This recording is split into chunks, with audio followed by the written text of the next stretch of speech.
I'm Kate Bauer and I get to chair this group of cats, maybe two more times. Meow, I know, you're at the head of the list, Anthony. So I wrote down remarks for this morning because I wanted to be focused. We have two housekeeping things we'll get out of the way right away. Approval of the agenda. Are there any changes to the agenda? All in favor of accepting the agenda, say aye. Aye. Opposed, same sign. Approval of the notes from the last meeting. Are there any changes to the notes from the last meeting? All in favor of approving the notes? Aye. Opposed, same sign. Thank you. All right. We have a lot of work to do today, if you didn't know, on a Saturday morning. So I want to remind us of what our task is and how we're going to operate.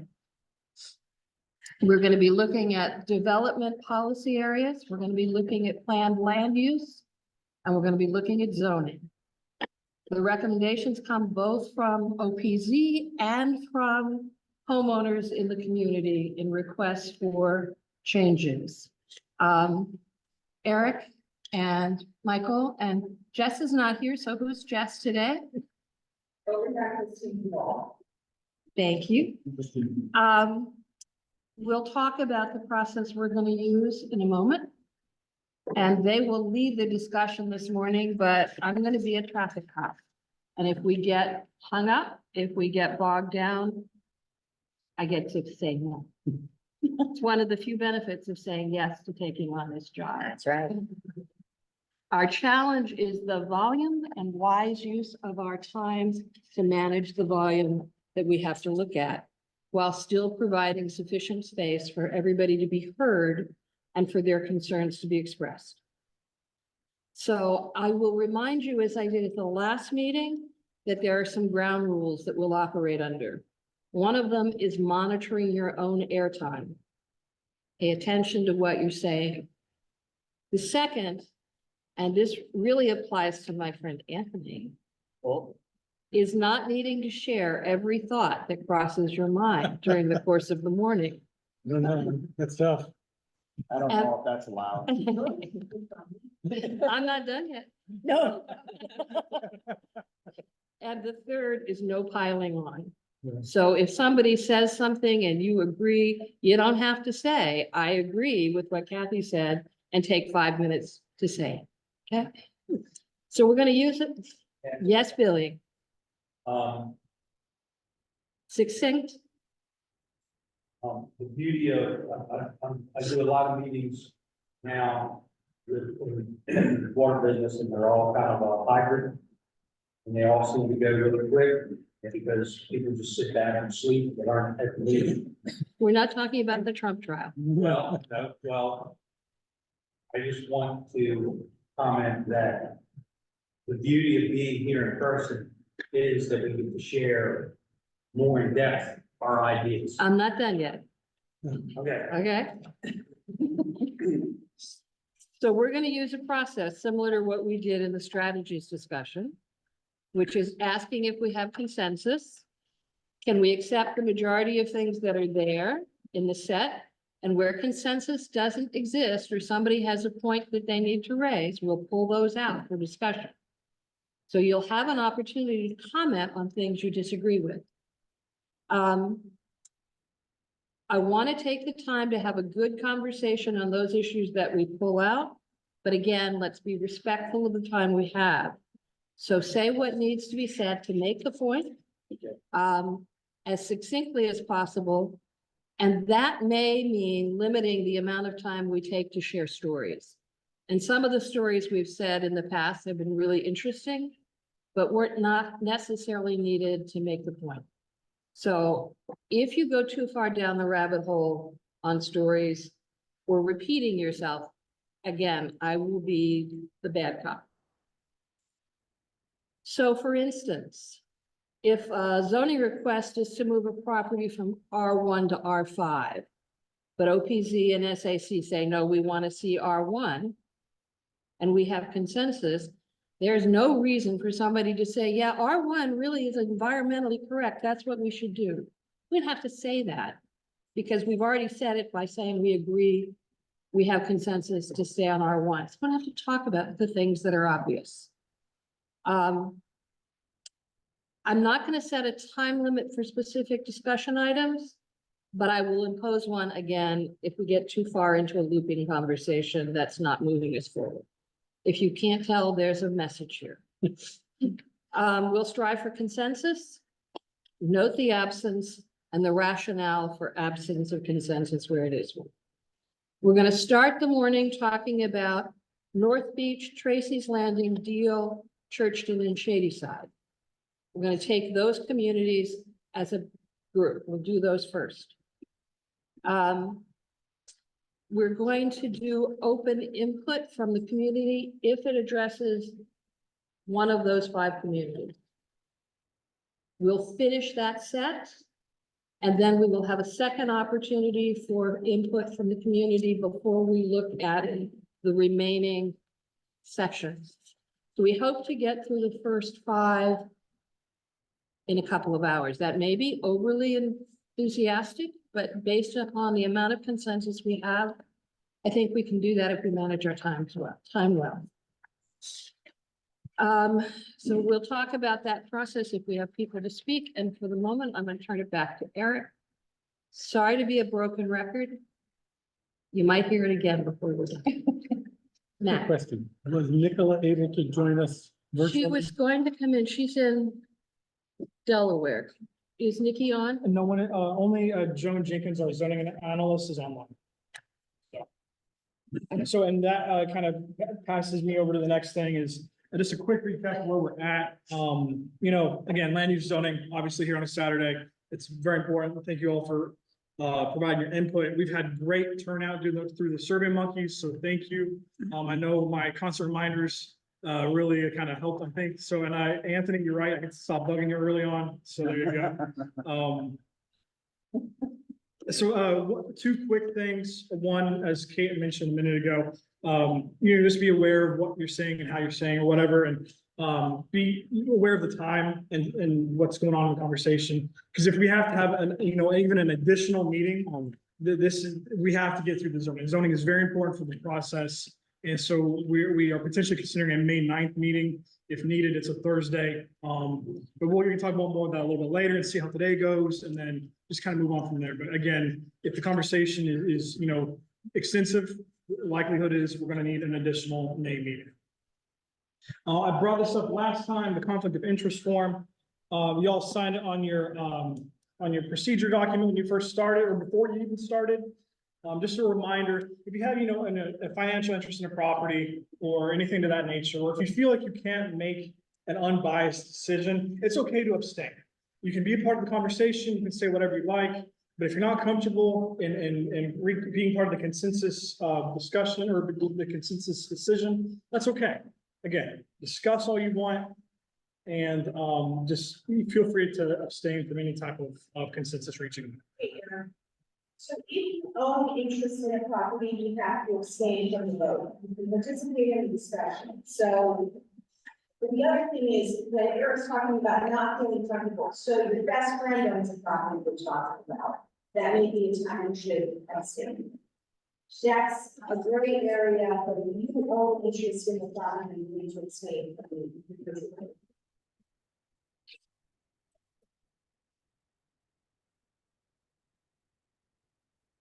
So again, the whole point of today is really trying to reach the consensus mark, that middle piece, the stand aside. I trust the group with the decision. I may not fully agree, but I trust my committee. Or you agree, but you're a little hesitant, or you fully agree. Those are the 3 we're trying to get the group to. But it's okay if the group cannot reach a consensus. And I'll show you a slide in a minute where the Region 4 SAC did not reach a consensus on certain properties, and how we show that to the public, to the planning advisory board, to the county council. So, but again, today, ideally in a perfect world, we reach at least that middle mark of the group, and we can move forward together. So I'll skip this real quick. So this is what I was talking about. It's hard to see here, but I'll email this out after the meeting. So we have 2 examples of applications that came in during the Region 4 comprehensive zoning process. We have the number, the application number, the address, some tax information, or some parcel information, and then what kind is it, it's an owner application. When the owner requests our 501, the SAC recommended zone, right? This is what it's gonna look like, very similar to what it's gonna look like in the final plan, final draft plan, when we send this to council. So in this case, the SAC recommended zoning was R1. And then we gave a justification, and in this case, it was most likely a consensus discussion, and the SAC agrees with the OPZ recommendation, so we noted them. And then we also have a PAB recommendation as R1, and then overall, the final recommendation was R1 for this property. Down here, similar, application, owner application, they requested R1. In this case, the SAC did not reach a consensus, so we put no position, and that's perfectly okay. And we just simply stated, the SAC did not come to consensus on the property. So if there is a situation like that, that's perfectly fine, and we will note that, we will hear the discussion, we will take in the information, but again, we will note that the SAC could not reach a consensus, even though the PAB and the final recommendation is okay. So Eric, clarification.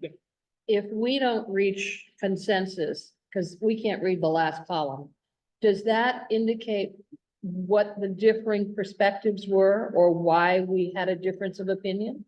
Not necessarily here, but we have, that'd be located in the meeting notes, that'd be located in other documentation that would be on the website.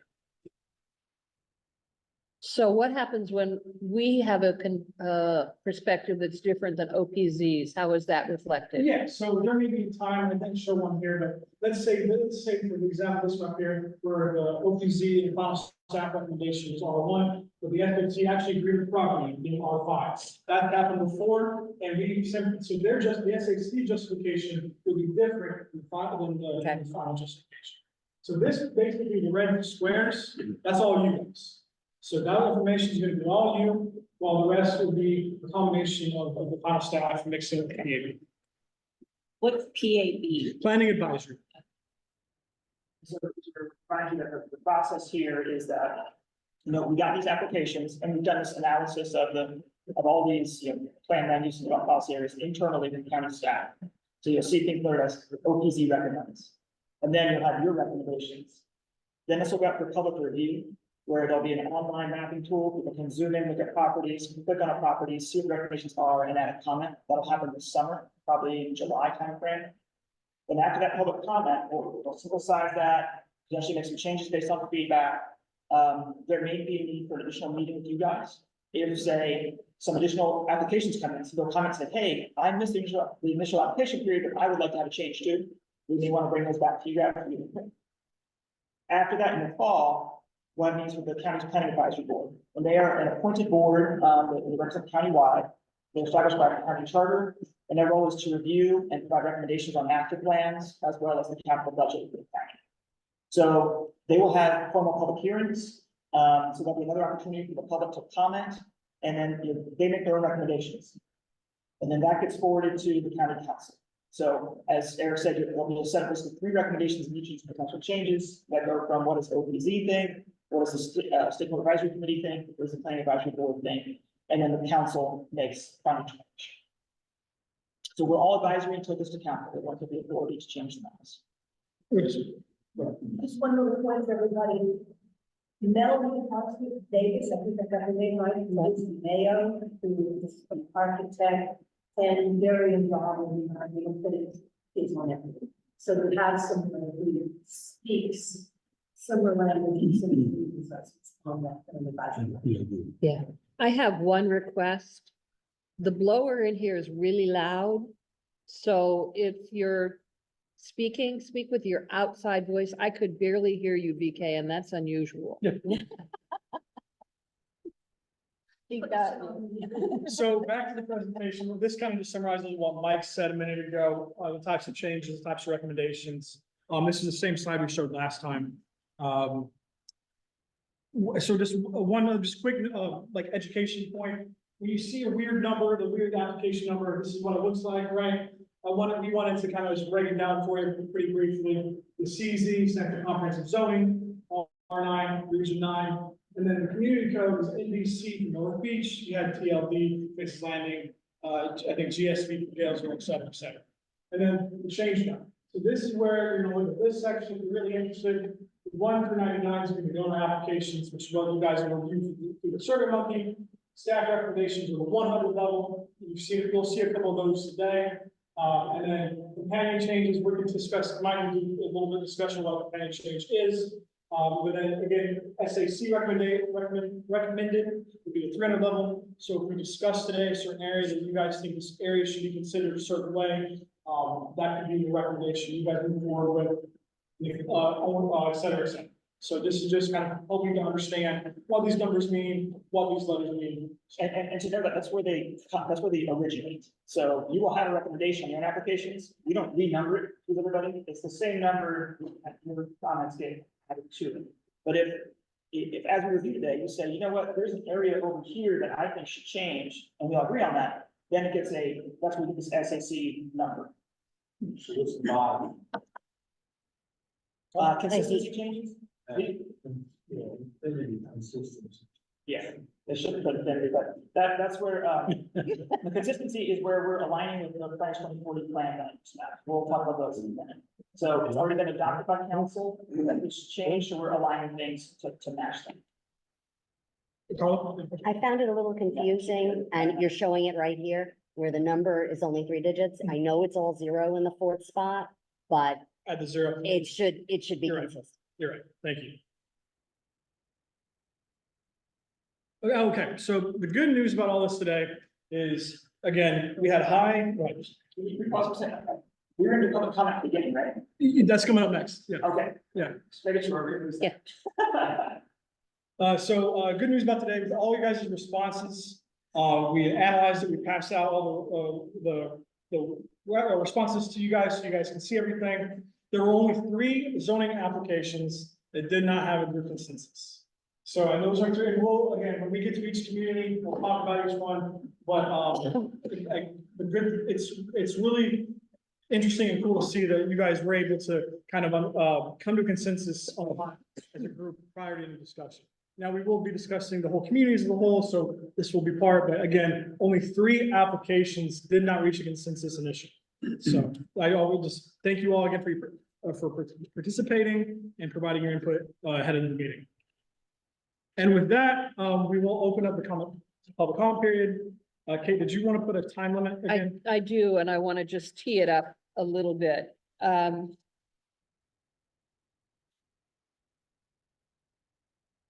So, if you have comments to make, you're limited to 2 minutes. There will be a 30-second warning. Eric's going to do the timing. When you speak, identify yourself by name and where you live, your community, and if you represent an organization.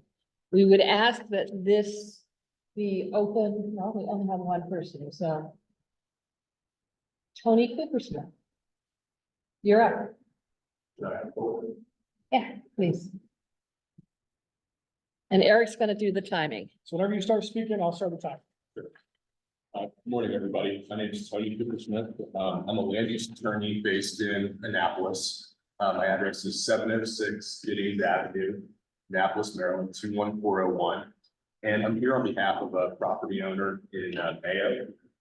If this is still the appropriate time to make the comments for Mayo, then I'm happy to proceed.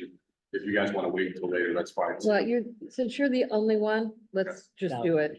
Sounds good. So the property is Mayo Ridge Marina, and it is located at 1293 Mayo Ridge Road, Edgewater, Maryland. Some of you guys may be familiar with the property. It's right down from the old Stein Inn, and it's on Ramsey Lake or Ramsey Creek. So the owner had submitted an application to rezone the property. And really why, we're here today is we want to be a part of the conversation. We want to be able to engage. We understand that with the rezoning process, it's a conversation, and the initial application that was submitted, I think, was for R22, which I recognize is a significant change, and it may not be appropriate. And we understand that from staff, that potentially it's something that you all think might not be appropriate age there. But nevertheless, we did want to continue to engage on this and to find out whether there could be any kind of opportunity or common ground or way to further discuss 30 seconds. potential changes for the property. So the property is somewhat unique in the sense that it's a very light footprint for a marina. I have an aerial here, but it's comprised of several different parcels. And right now it has a boat ramp and a dock.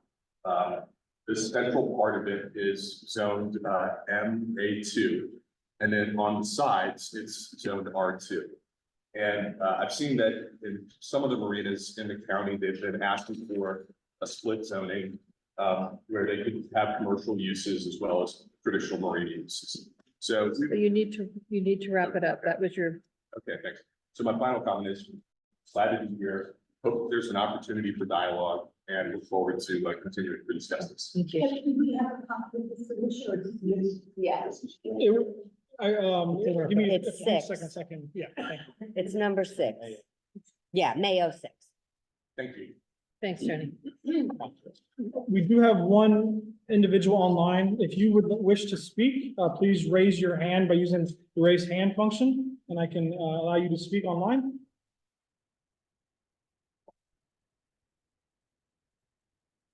Okay, just please unmute yourself, and when you begin speaking, I will start the timer. Yes, hi, my name is Virginia Barrera. I live at 466 Leach Road in Tracy's Landing. Our property is split zoning of open space, which actually already has a long existing structure with on that open space.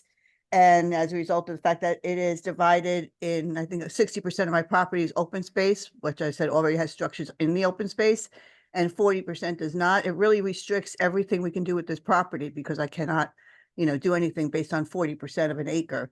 And so I'm trying to find out, how do we find out what our property application number is? Because when I submitted my property application, nothing came back to me about here's your application number. How do we track?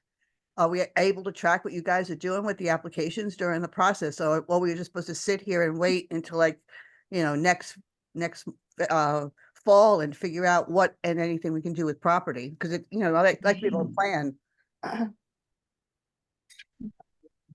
What's the address? 466, I had said it in the beginning, 466 Leach Road, Leitch. Okay, we Thank found you. it. It's number 2. It's Yeah, so everything will be available to the public. Your application number, what is it, Carl? 002. TLD 0002. So it's TLD 002 Tracy's Landing 2. And all this information will be available for the public. But once the SAC has wrapped up the recommendations, we're anticipating that will be in the summertime of this year. Okay, that's all it is TLD 002, because the other applications you're putting up had a lot more numbers to them. Yeah, it's CZ R9 CZ R9, TLD 002. 002. Okay, so nothing to see or find anywhere until the summertime, and you contact us via what method? Yeah, we will send, we are sending out letters, as well as there'll be a newsletter showing that the stuff is online, available for public review. But if we, today the group is hopefully going to get through Tracy's Landing area, so you can listen into the conversation if you'd like. Okay, thank you. Thank you. Got it? Okay, you're up. All right, given that, we are ready to get to work today. So I'll turn it over to Mike, and we will kind of start the map exercise and discussion. We're going to start in the North Beach area and we'll work our way north. So yeah, Mike, take it away. Okay, thanks.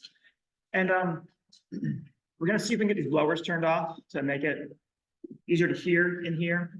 And also encourage the Signal Advisory Committee members to come on closer. We're gonna be referencing to a physical map here on the table. So if you want to come down and get a better view of it, be easier to interact. Additionally, I will be also using this screen to show different mapping tools, kind of zoom around a little bit and be more interactive that way too. So if you guys do have specific questions, you can kind of zoom in certain areas as well. So it's not just the presentation today that you guys are going to be looking at. Okay, so I'll give you a moment to settle. So again, Michael Stringer, Office of Planning and Zoning. And how we're gonna walk through this is kind of community by community, moving from the southern part of the region up to the Kathy. north. If you move their coffee. We're going somebody- to start with talking about development policy area, then plan land use, and then zoning. And to remind you from what's you've seen in your land use briefing paper, what we discussed in our last meeting, these three maps are kind of three layers of how we try to manage and organize growth in the county. The development policy areas, these are the ones that are kind of I think they tell the story of how we want to grow. These are the ones that have the categories of rural or rural agricultural areas. You can also see in North Beach that the rural is the light green, the tan is neighborhood preservation. This is a large part of the county. It's kind of our suburban, low density residential areas. We also have zones for peninsula that will come up across in some of the other areas. And that was brought up during Plan 2040 to create that. And that was by a lot of advocacy from the communities out here on the coastal areas saying that, hey, we have special concerns. It should be a special policy area. So you'll see that applied. So we'll go through these as we target each community. You can also see in this map on the screen that there's a crosshatched area that's over basically Harrington Harbor. And that's our village center. And that's a way to indicate that we have kind of these community centers, centers of activity, of commercial activity. They're often kind of crossroads, the place where a lot of these communities started from, you know, when they're first set up. And the idea of the village center is to indicate that this is still a neighborhood preservation area. We're not anticipating a huge amount of growth here, but this is kind of a special area. It's different than just the residential neighborhood. It's different than the agricultural areas. Now, for Quick North question, Beach, what's standing, in other words, having a designation for a development policy area? Yeah. What does that mean and how seriously do we have to take it? Is it, just give me some guidance. about yeah, so it's a policy direction that should help inform our decisions on things like plan, land use, and zoning. And remember, zoning is one of those three that actually has legal requirements. That's in the code. That's your legal requirements. If you're going to develop, you have to comply with the zoning code. Now, the policy area helps kind of inform how we're going to think about these decisions. Should help the county think about how we prioritize investments in, say, public improvements.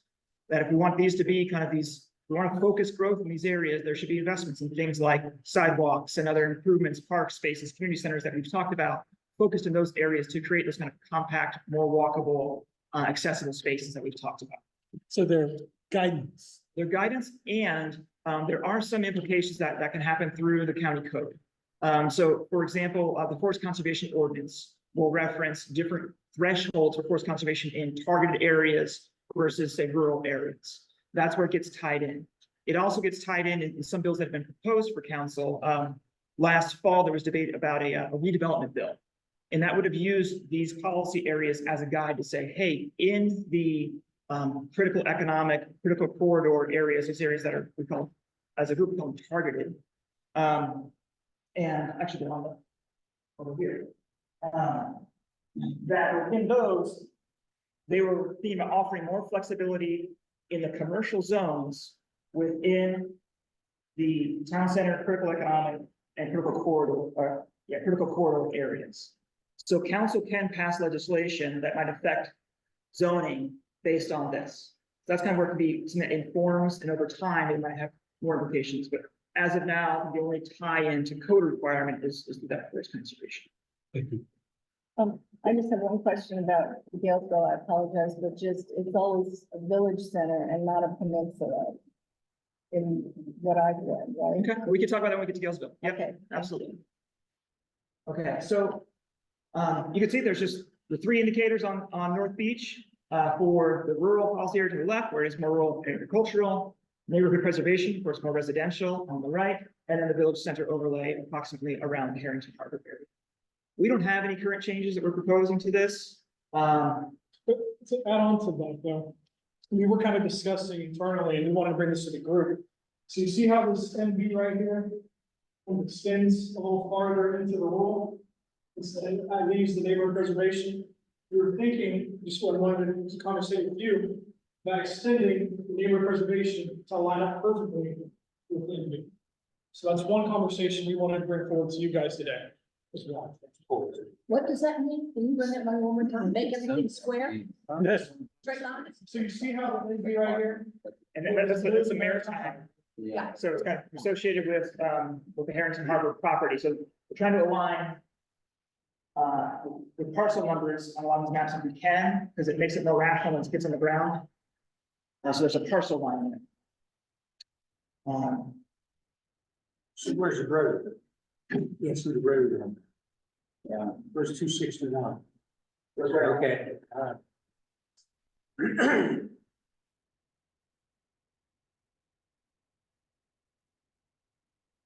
So what is the rationale for extending again? So again, neighborhood preservation allows for us, slightly different things.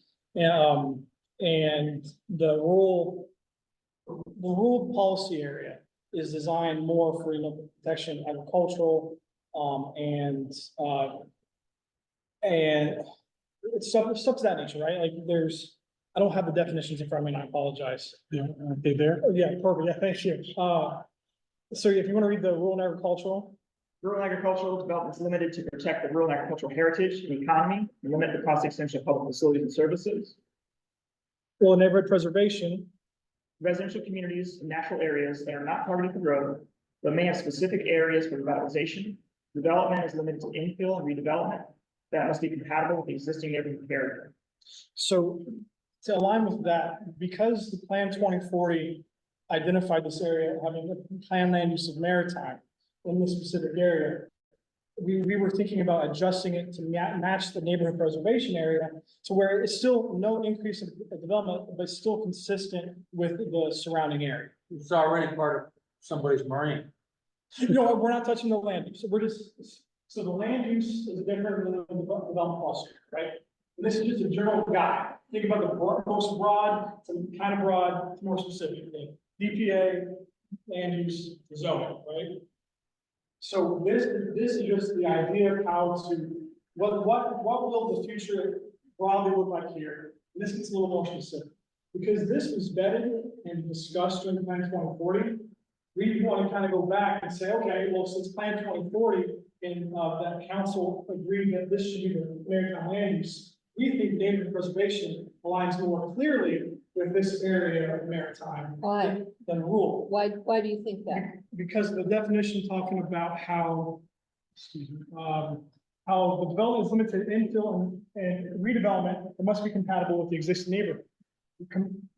Because of what Bill said, the marina already existing here.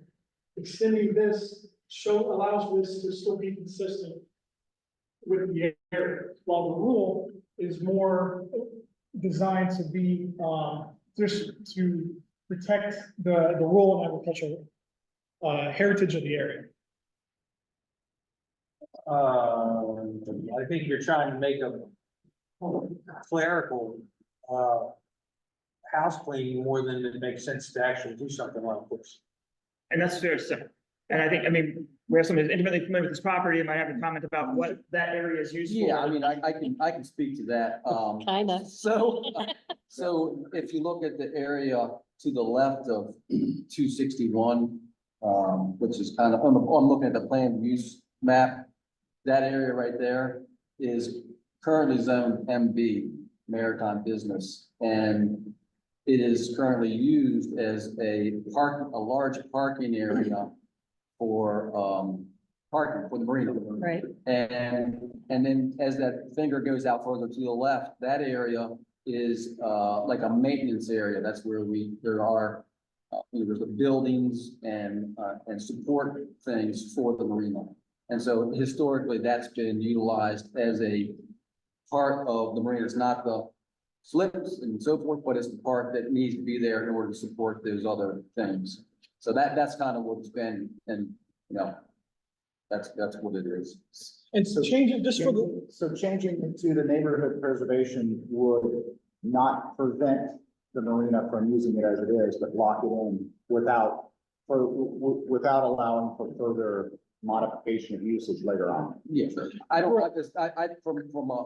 my first perspective, I don't see anything significant one way or the other from the land use our standpoint, so to speak. So, I would leave it up to, I just don't see a big change there. It doesn't really, the zoning's there, it's used what it is, there's no big And so that's the heart of it too. This is, it's kind of, so changing this or leaving this isn't gonna necessarily restrict or allow for more.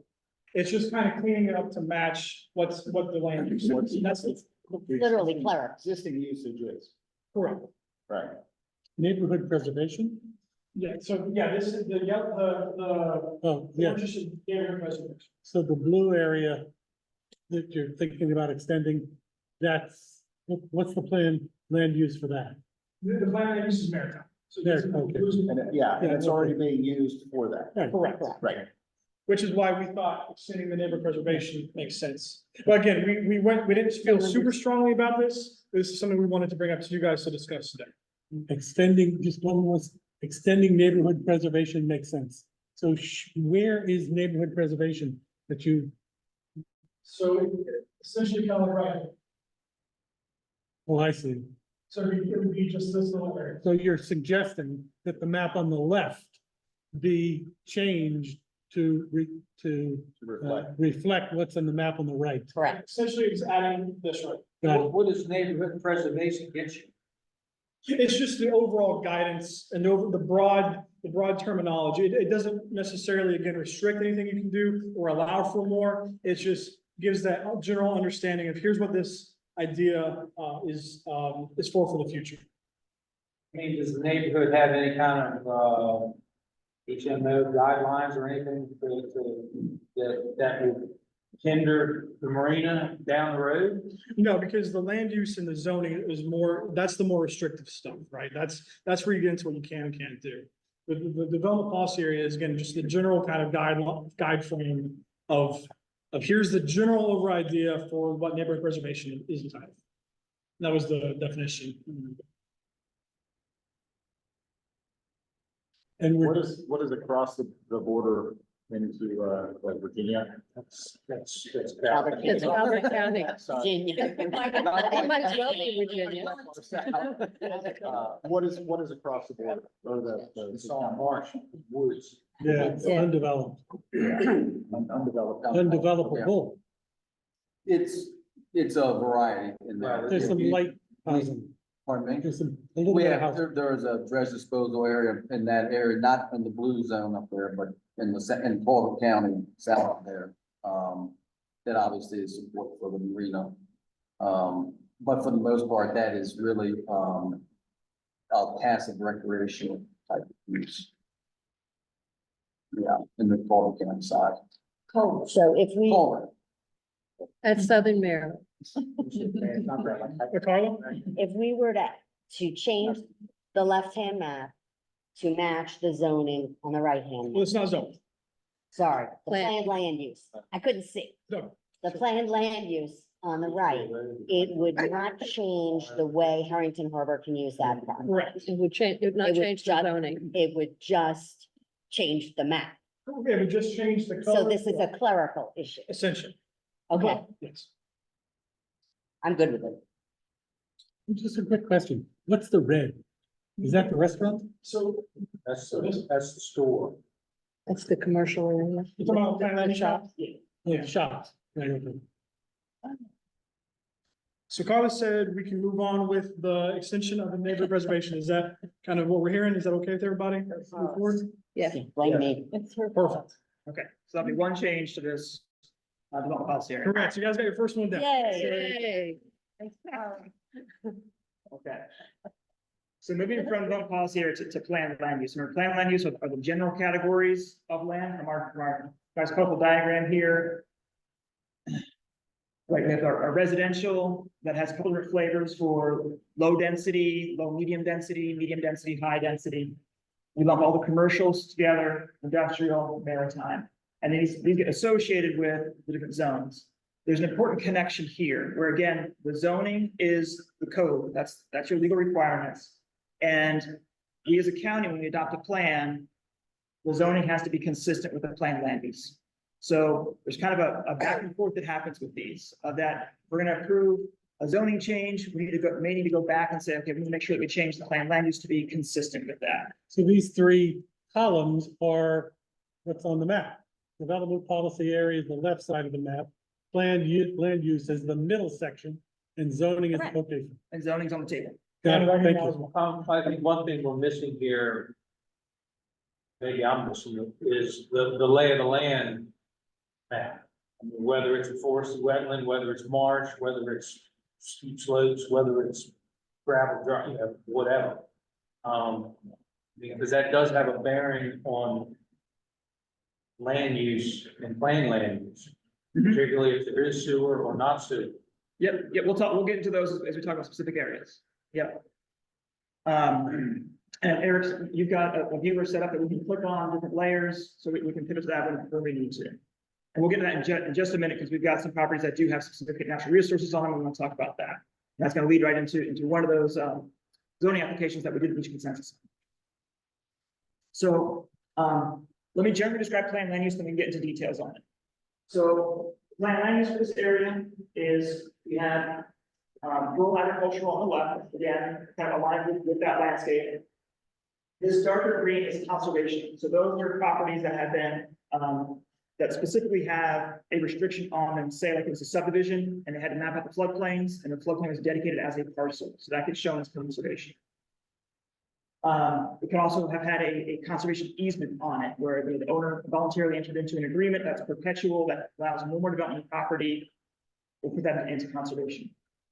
And again, those, we didn't mention this time, but those land uses of conservation and open space typically lead to an OS zoning. In the center here, we have the blue, which is our maritime. Again, it's kind of a collection of different maritime zones. Red is for the commercial areas, and then the yellows to tans are the different residentials. So over here, we got a few changes that are, again, kind of clerical in nature that we're recommending. This one here is a utility owned site. So we're recommending putting that in light blue for public use. Some of these are kind of mapping. As we went through Plan 2040, we did extensive effort of looking at parcels, looking at the subdivision plats and the deeds to see what are the uses, to make sure that these things get lined and updated.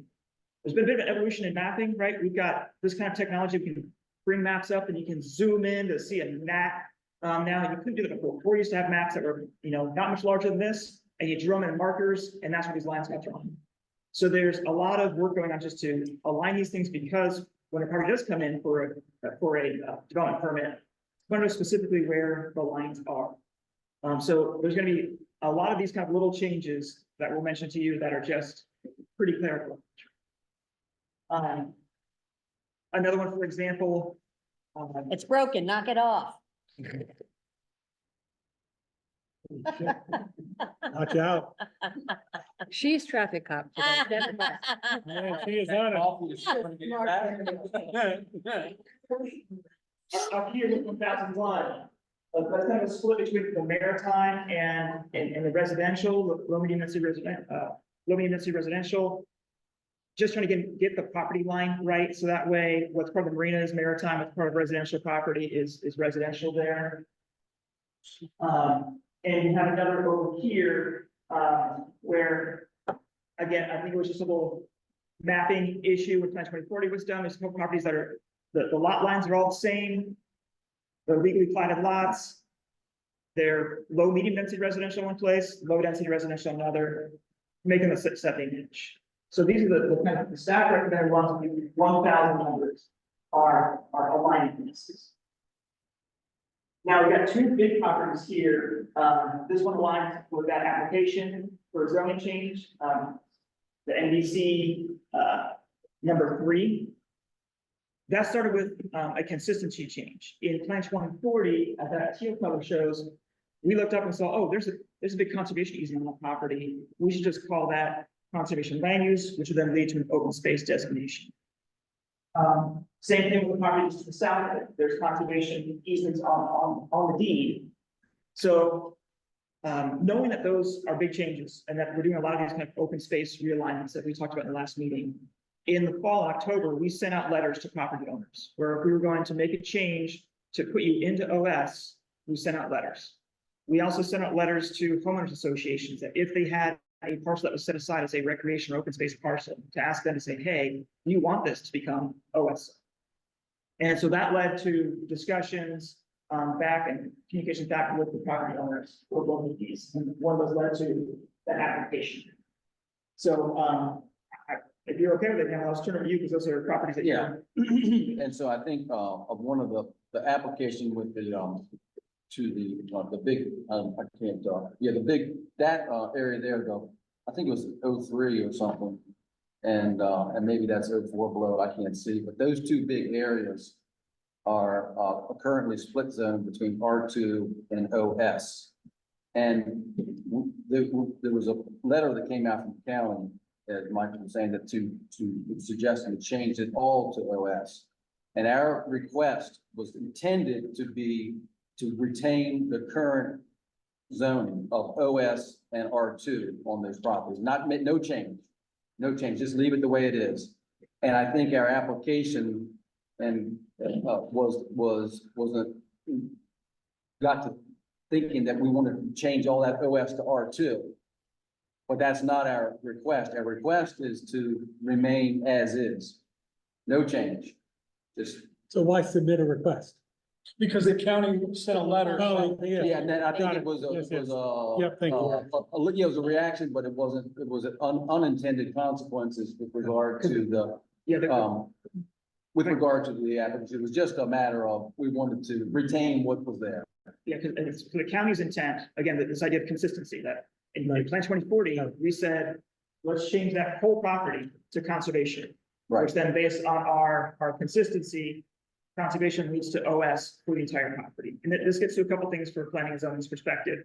One is we prefer to not have properties be what we call split zones, not have multiple zones on one property. It gets confusing. There's always a question of kind of where do you draw that line? How is it not just arbitrary where the line gets drawn? And then the question, our overall perspective with OS zoning, and this is a great example of it. In terms of how do we make that line meaningful? That is a very odd shaped geometry there for that green. How it was drawn back in the 70s, 80s, we don't have fantastic documentation of. The working assumption is that it was probably based on some kind of federal emergency management FEMA floodplain map. But we don't have anything on record that clearly aligns throughout the whole OS with that. So we've been talking about saying, how can we make that more meaningful? So again, applying it to places that say, well, hey, there is a conservation easement on it. It's protected in perpetuity. Let's apply it there. Let's apply it to parks, places that we know are also going to stay in open space. So this is one that we wrestle with. I expected you guys would have disagreement and want to discuss this because it's a nuanced issue. The options are we can, the applicant has asked us to retain it as existing, which is an option. Another option is just to take it all to R2, but then that has the implications that in the initial OPZ recommendation, you guys had some comments in your online comments saying, well, boy, that sounds like OPZ is encouraging more development here. Right. And we're not, we're relying on that conservation easement to say it's protected and the zoning just to look rational. Or you could try to put it all to OS, but the owner has expressed some concerns about that. When we talk about these perpetual conservation easements, they are tailor-made documents. So they might have specific revisions in it or specific clauses in it saying this is underneath easement, but we retain the right for the property owner to build a house or to use a certain area of the property for a certain reason. And putting it all into OS might be too dramatic and blunt of an issue. This is where we kind of get to the limitations of what zoning can and can't do. It is our most fundamental land use tool, but it's a pretty blunt one. It's tough to tailor. So I think maybe see if the group has any comments and thoughts, and maybe then ask Hamilton to talk a little more in response. I mean, we don't have, one representative that lives in that neighborhood. He's not here today. And one of his main complaints is always about standing water on top of Right. roads. And I was talking about the road issue. But from my recollection of being in that area most of my life, it's pretty low.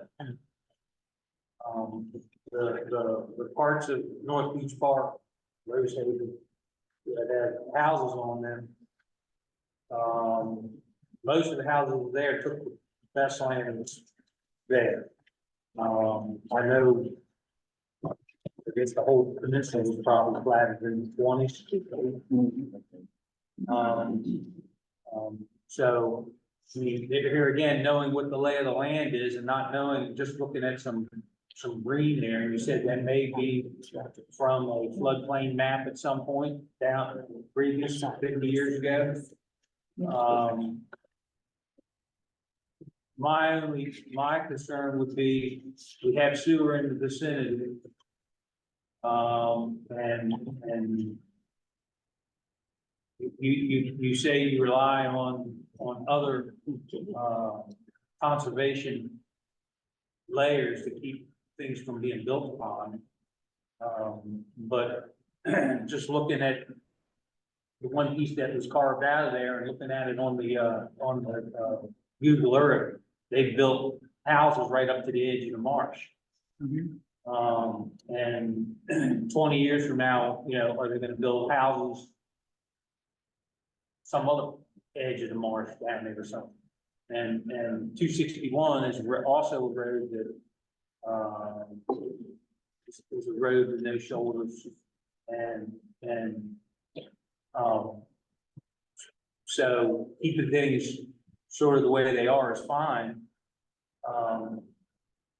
But I'm still a little confused over where the RF, where the OS is and what is R2.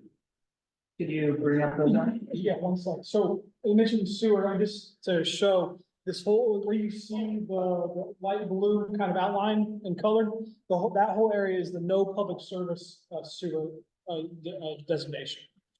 So just if you, regarding the sewer conversation, that area has no sewer, while areas surrounding, you know, are planned or currently have, excuse me. And one thing I'll mention too about this, the specificity of the landscape. This is also, we're trying to get limited in these discussions. And where the county has another process in development review.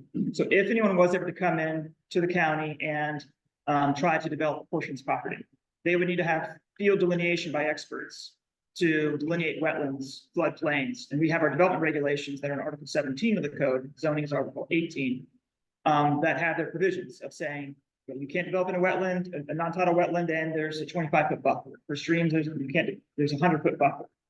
There's the forest conservation requirements. And then when we get into tidal situations, you then have, you know, state and federal requirements as well. And then of course, the critical areas requirements on top of that. So we do have, I kind of laid them out on the whiteboard there, that there's layers of environmental protection baked into the system. Zoning isn't the only tool we have. And sometimes, as I said, it's kind of blunt. And sometimes it's not even the most powerful tool that, you know, going out and doing that field delineation, determining exactly where that wetland is.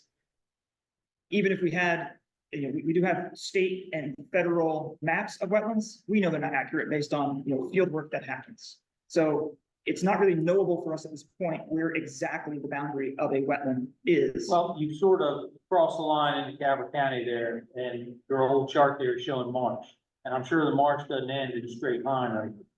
I'm sure that the dark green is pretty much a continuation of all the lowland, the lowest of the lowland on that chart. Can you tell me where that line is? On your, this is the Calvert County line? Where would it end? Huh? Where would that marsh line end on this property? Well, I'm assuming that you had said that this may have been delineated in the 70s with a floodplain map. Yeah. Right, which would have meant that the green, the dark green, is probably the lowest of the land in that neighborhood. But we don't know for certain, right? Like where the edge of the floodplain is by current definitions, based on current rain patterns, and we don't know where the wetland boundary is. Well, I can show you right now, you could walk from the bay to the southern edge of Harrington Harbor. Couldn't do it. But if this property would ever come in through a development review process, there would be surveys required. Those surveys would be as accurate as possible to show where these certain things are, right? So while we may have the knowledge from the road point of view, or if the property owner walked through, we may know, but we don't have. The way to confirm that is through the development review process by having the survey submitted with if and when there were ever to be plans for the site. So I want to circle back. Yeah. To the question of, while I understand why the county would prefer not to have split zoning. Yep. The philosophical question of whether cleaning up the map for the convenience of the county offsets the homeowner's usage and rights, and whether that's an appropriate thing to do. Yeah, that's an important tension when I talk about this whole thing. But yeah, going one way to making it all open space would, yeah, limit the property owner's rights on that property. Taking it all to R2 would have the appearance, at least, of increasing their rights in The the potential. property. Potentially, that'll all be based on field delineations and the development review process. Right. Keeping it as is, keeps it as is. Yeah. And so any three of those is a viable option, and I mean, it's up to this group to make a Because recommendation. at that point, you're fulfilling by keeping it as it is, you're fulfilling the requests of the homeowner or of the property owner, right? Yeah. And, while it may cause a little angst on the part of the county, it's an easy solution as opposed to the mastication of what we're doing right now.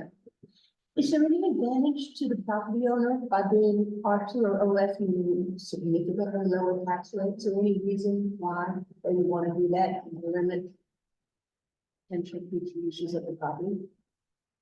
I think probably most directly just ask the property owner. I don't know, the answer to that, but I would say that, from the property owner standpoint, just keeping it as is, no change, there's no plans to do anything. Well, just leave it the same would be the preference. Yeah, I was just trying to figure out why they would want to keep the open space if you were split zoning now. What would the owners do? I don't know what the difference between what you can and can't do in the zones, specifically. But, So overall, in this discussion, when we're talking about open space. A little louder. Yeah. Because we're talking, open space is gonna come up over and over again. If you have a property that has some open space in it currently, and then one of the discussions was about lot coverage and that they're up against their lot coverage.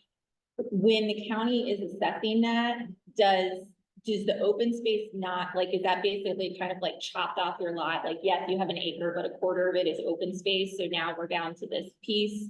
Or is it still trying to figure out if the zoning of open space changes? The way you your can lot use, coverage? the How way you can use it? the land. Yeah, It does, because in open space, the only residential units that are allowed are units that already exist. Yeah. So you have to have a house that's in open space, and we do have properties where that is the case. You can't build anything new. In R2, it's basically an allowance of 2 units per acre. So it is different. and if you are, I have seen a lot on here where open space is a piece of a lot. There may be a dwelling outside of open space, but if somebody wants to add a garage, is potentially that open space being there or not being there the determine, can that push them over the edge so that they have the lot coverage to be able to add a garage? Or I can look up the use, although we have Joan online, right? Correct, yes. But that's a specific thing in here. Well, yeah, but I'm It's a trying general to question. understand how open space affects the property differently than the critical area overlay. Because over and over and over again, we're looking at removing open space from parcels. And I want to understand overall what the implication of that is. This particular, And in this, this yeah. and this is particular a case, there's no particular- change. What I'm wondering is that so you take away the open space. You still have RCA critical area and you have LDA critical area on this parcel. And there is Plus R2, and there's R2. So I just want to understand, if you take away open space, you still have critical area overlay, but potentially taking away open space would allow maybe the LDA area to be developed a little bit more intensely. I don't know the answer. That's what I'm trying to get Let me at. share a simple diagram again, just kind of help you Yeah. visualize. So on this property, when I look at this, the critical area is gonna be all property within 1,000 feet of mean high water or the landward edge of tidal wetlands. So there may be some stuff in the interior here that does not fall into critical area. In the RCA, the big controlling factor is 1 dwelling unit per 20 acres. In the LDA, it's generally consistent with the underlying zoning, but the main controlling factor is you're limited in how much impervious surface or coverage you can have on the property. It's wonderful. Right. Okay. So you're right, when you have critical area plus open space, plus the underlying zoning, it gets more complicated. But definitely in the open space, new residential structures are not permitted. Whereas if you remove the open space and you go to the underlying zoning, theoretically, you could get 2 dwelling units per acre, but there are still environmental features here that would probably not allow you to maximize. Now, our big issue with open space and what we did with Plan 2040 is we had a planned land use category called natural features based on very old mapping of natural resources that none of it was field delineated. During Plan 2040, we eliminated the natural features category. And I mean, planning and zoning proposed it, but the county council adopted it. And now we have 2 different planned land uses that support open space, conservation, which Michael already said. Like if you're in a conservation easement or you did a plat and you have platted floodplain that was dedicated, that would be conservation or parks and open space. They are consistent with open space zoning. So the problem is we don't really have the ability now to map planned land use based solely on natural features, and we don't really want to do it because all this stuff is antiquated based off of old maps. We'd rather see it delineated prior to anything happening on the property. So that's why we did it, but the county has worked with its open space zoning for a very long time, and this shift people are struggling with it. I think because it's probably not the best avenue to have gone down to begin with. The other thing you have to remember is if you talk about, your buffer, your buffers, come off of tidal wetlands in the creeks. But a lot of forested wetlands, I don't think the buffer is the same. There's a different distance. You have a 25-foot buffer in county code. So if you got a little high spot back up into some muskrat leaf back there, theoretically, there's sewer there. If it's R2, somebody might take a shot, they don't have to get it perked. On top of that, usually I'm pretty sure that it is, the onus is on the property owner to ground truth, to get a contractor to They ground have to truth. hire qualified environmental professionals. Right. They So- can't hire somebody who are. Well, no, but the county's not there. They don't go back and ground truth whatever has been presented to A lot them, of do they? times we do. I mean, we now have somebody in staff that has those qualifications. Right. So, I mean, and I mentioned this earlier when we were talking about, more touching feelings about a couple months back, that forested wetlands don't get their due. Tidal wetlands do. Everybody knows what a marsh is, sort of, but you're gonna see this here. This is a small, example of what you're gonna see in Shady School. where you have a lot of non-tidal wetlands that are forested wetlands. And they have to be delineated via vegetation, soil composition, all kinds of things that go into it. So can we bring this conversation to a close? Yeah, I think we discussed this a lot. So the next step, what is it you are asking of us? So I think At this this group juncture. at this point, so, I mean, as I said before, the land use and zoning can go hand in hand. So we started looking at this at the land use map, but the zoning application is there. And that's where we have, you know, your votes that they did online through the questionnaire. I think that's probably where to start, to say, okay, with that property, that BC 003. Right, Would this group like to, it sounds like, this group wants to keep this as it is. And is that, we all agree on that? I would say yes. Does anybody disagree or abstain from this? I understand. Yeah. Yeah. No, As it is, it makes the landowner happy, but it also moves us on because, And- we're not gonna sit here and, I mean, I guess we could, if we really wanted to, but we're not. we aren't. We aren't. I was looking at the criteria for our decisions that came in Eric's message yesterday. And the wishes of the landowner are far down on that list. And frankly, I think they should be at the top of that list. And if we have something like this, I think we need a compelling reason to change what the landowner is requesting. We saw that at Monday's council meeting. Practical application is when it gets to county council, when the landowner goes and talks to They're gonna their do what they rep, want anyway. it can get amended. I mean, that's just the way this works, so. Right. Right. I'm just saying, when we've got the choice, I would start with, what's the landowner want? Let me follow up then also real quickly.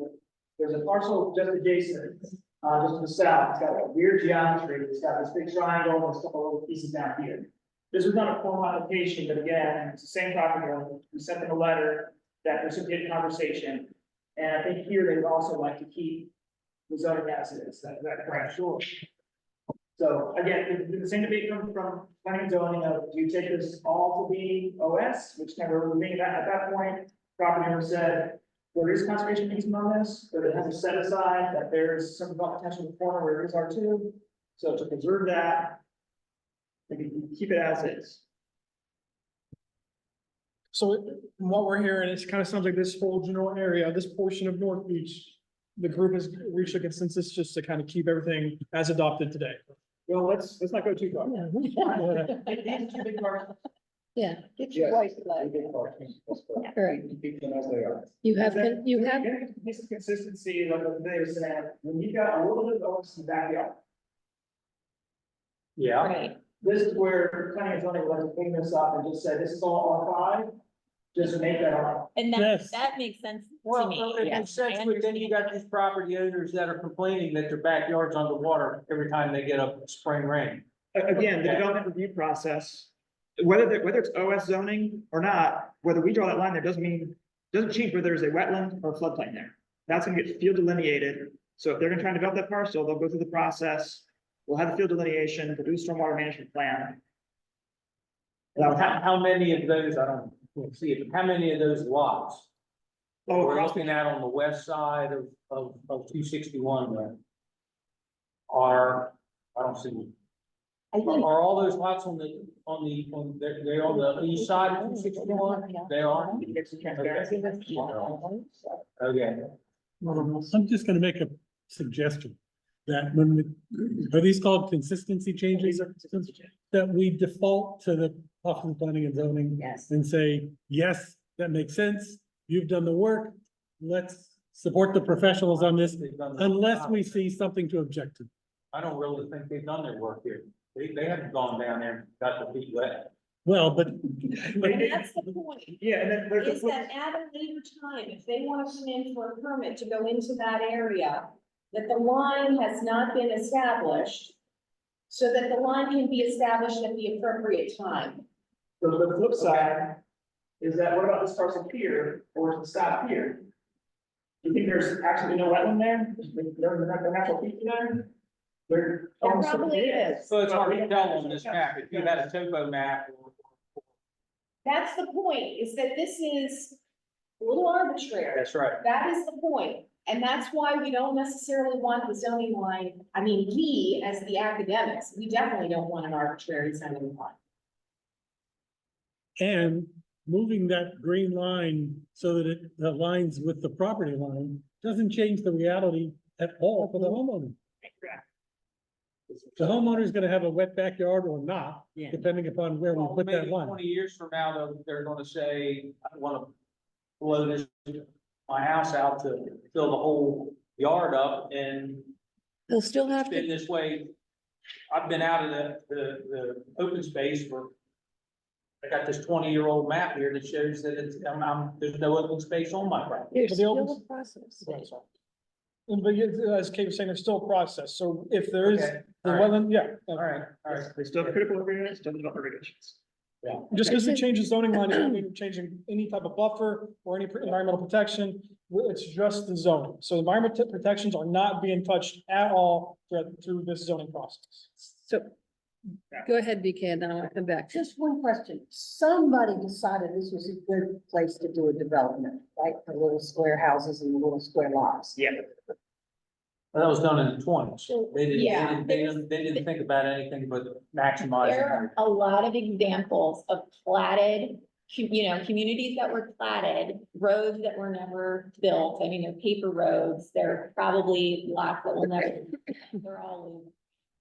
And it's gonna get worse as sea level rise goes up. There's gonna be less and less that we And can that's build kind of my on. point is, when I think, we're hearing about Louisiana and places like that, where they're actually moving entire communities further Yeah. away from the water. With the development in the 20s, where they were putting houses in generally precarious and becoming more and more so as sea level rise happens, are we potentially obligating, I say we, taxpayers, to somehow foot the bill and move all those people? Because of zoning, because of whatever zoning we decide to do, that's my question. Well, if we zone so they can do nothing, we are still obligated because it may be considered a taking. So one way or the other, we may be addressing that. The term taking, just One of the bearings that will have an effect moving forward is insurance policies. Right. And that will have a stronger, more direct effect than the county will ever have. Quick note on takings for terms. I'm trying to add some terms and definitions up on the whiteboard. Taking, US Constitution says you cannot take private property without just compensation. So when we say takings, that's what we're referring to. And there has been like the typical case that is eminent domain, right? They're gonna build a road, widen the road, they're gonna take the front of your property. They have to, assess it and get an approved value for it, paid for it. There's also been court cases about regulatory takings. Okay, you've decreased the potential of my property to do something, so there's a diminution of value. That's been highly contested in court. There's a lot of legal parameters and tests for that. And we won't get too much in the weeds because there are lawyers who focus their whole career on takings, right? So we're not. We're already in the weeds. Yeah. So just want to make sure you're clear. Last week. So, So I want to circle back yeah, to something Matt said a minute ago. A philosophical approach to the county's recommendations on housekeeping and cleanup. Essentially saying they've done the due diligence, unless we have an objection on a specific piece of property for a reason. It is now 10:15 and we are still on the first part of the first discussion. Yeah. I don't want to be here for the next week and a half. No. So does it make sense to take that approach? So that, I mean, I'm not saying you don't present them, but that we don't have extensive dialogue on anything unless there is a flag that's a problem. and let me add an addendum that I will point out if it's a big change. These little aligning with property boundaries, we'll wave at them. But if we're taking, most of the property, all the property and changing it, I'll point those out to you guys. Or what we could do is, I think we're gonna have more than one of these open space questions. Because I did notice there's 3 or 4 in here that we're gonna see if we get to. And we may want to put those in another category too. so that everybody can go home and think about it, and then we'll come back next meeting and say, and has anybody had any epiphanies on this? If not, then we're gonna go with sort of the consensus that we've left it with today. Kathy? I'm just, are we talking about just accepting all their recommendations or just the ones with OS? These consistency changes, so these are the ones that. Not the application. Not the, They're not the applications, it's The little the, hash. it's the cleanup, Yeah. alignment. okay, It's where that green space overlap with the property lines okay. and propose to move the green space off the property. Or we're And just I- taking a zoning line, whether it be R1, R2, R5, and snapping it to a property line. And what I am not suggesting, Kathy, is we just wave our hand and say yes, all of it, that without hearing about it, but that we don't spend time talking about it. We get a high level overview. We have specific recommendations that we need to focus on, and there will be a couple of big county recommendations we need to focus on. Well, so since we have an application here, we're not just, Just for clarity's sake, what you're talking about, we don't have those lots. We haven't looked at that. We haven't talked about it, the consistency. They were in Yeah. the map. They were in the To look maps, at, but they yes. weren't. But they're there, not there's any- not an application. They're yet. not numbered. Eric, can you pull up, did you get, like, you could work on that or whatever? The perk? Sure, but we've got, the map you had before has much more information than Google Earth does. What are you Well, looking no, for? not for, if you pull up, pull up Google Earth and you look at the one square that protrudes into the open space, that is the R2 zone. Are you talking about the North Beach 3 Yes. application? No, well, it was He's talking I'm about just looking at North Beach Park in general. why. And you look at the southern part of that, and you see what has happened. I'm still seeing the dumpsters in the construction site.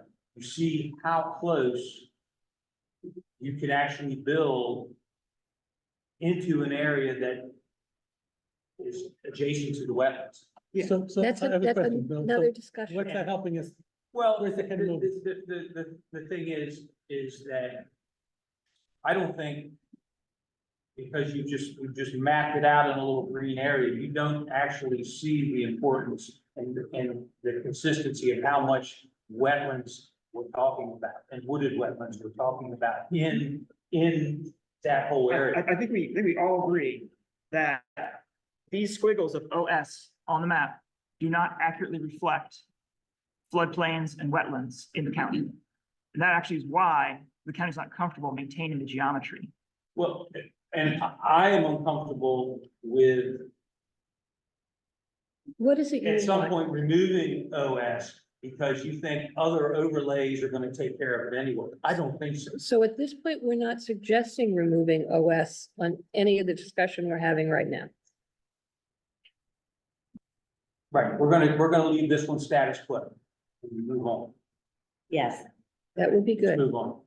Okay, Thank you. so I'll just add one thing on that particular, and I'll, but there is a, conservation on that will, all the property that we own, there's nothing that's gonna happen there as far as development of houses. So I think there's not an issue there. Is it all one property owner that is overlaid? Well, I can only speak to what, For what was your proposal? yeah, that's all we own has down there. So that's in perpetuity, so that's all. You know. So does that wrap up North Beach? okay, let's just kind of Do you need a, pause and do our wrap up North Beach. So can you bring next slide, please? Slide down.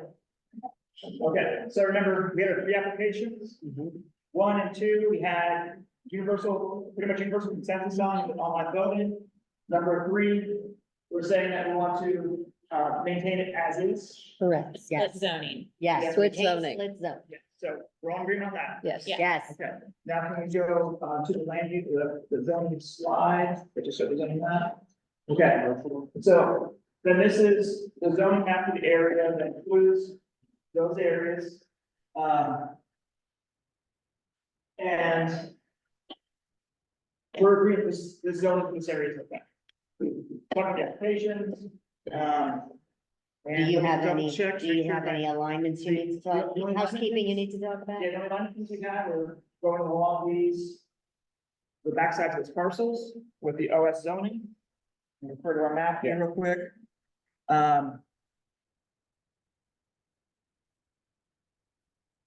And there is a portion of land on the south side of Harrington Harbor, so between the marina and the county line, so south of 261.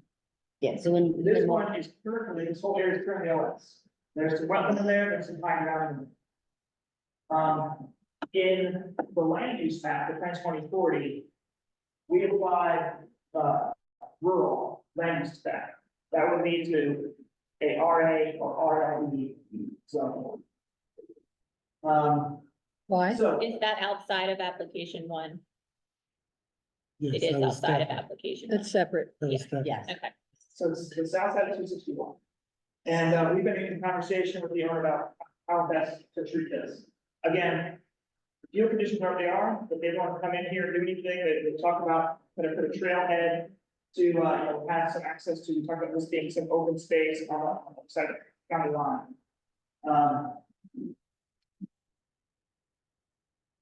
This is one that I think we're open to discussion on whether that should go to RA to align with rural land use, or does it stay OS as open space, stay as it is, and align with the property boundaries? So this is coming to us from the county. Yes. Yeah, correct. it's one of those consistency changes. Because we changed it again, change that from the natural features that no longer exist for planned land use, we made it rural land use. That match what's around. So the consistency change of the road would be to take the RA, which is the zone is. But if it's not buildable, what's the benefit of it? Right.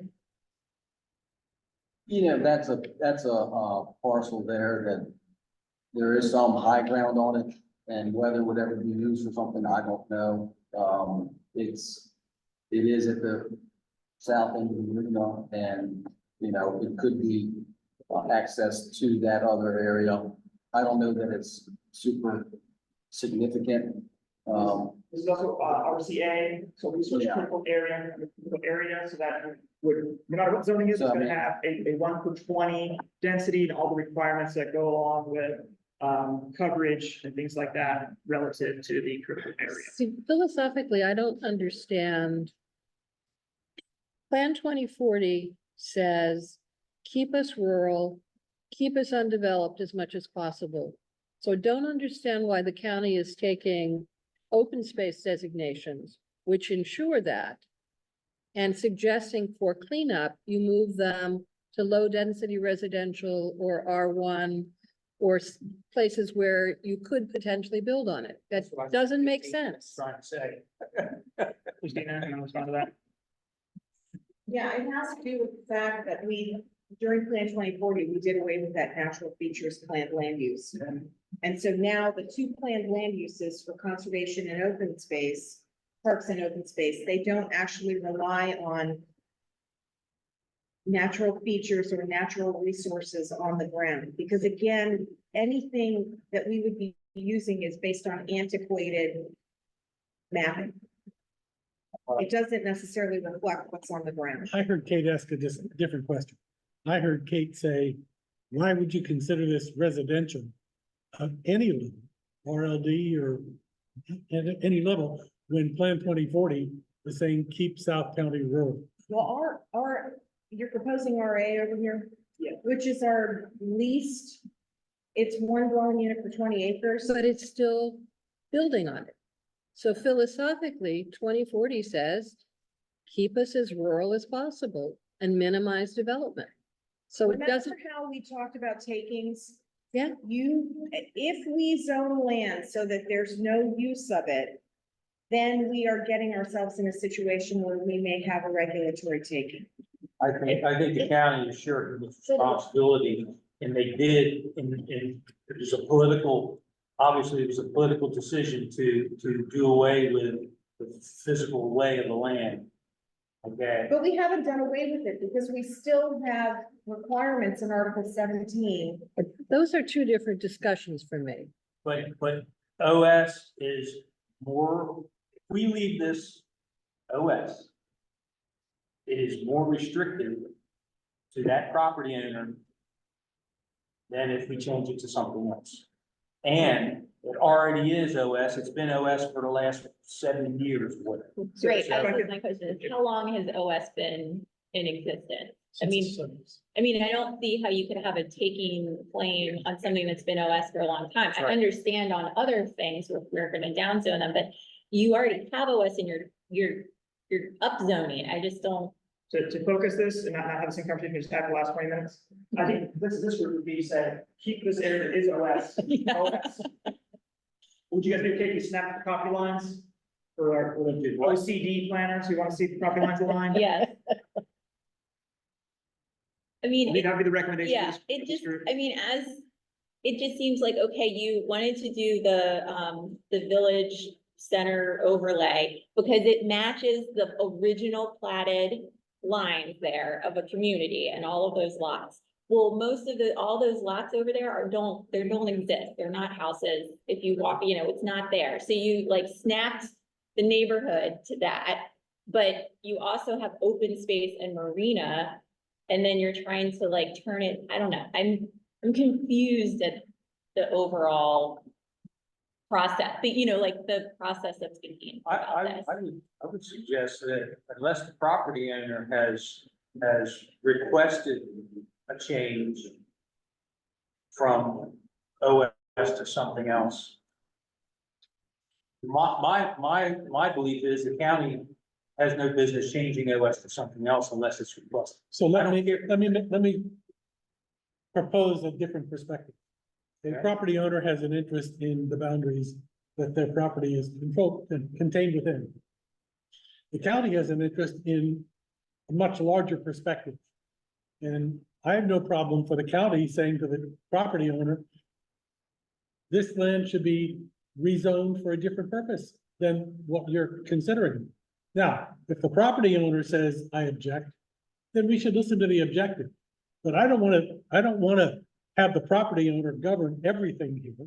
The county has a legitimate interest in looking beyond the boundaries of the property. But the county in this instance is not representing the landowner, the community, or anybody. They're to me, they're representing the folks in the office. They're trying to streamline some maps. So I'm taking what they're doing as having a perspective on the county that I don't have.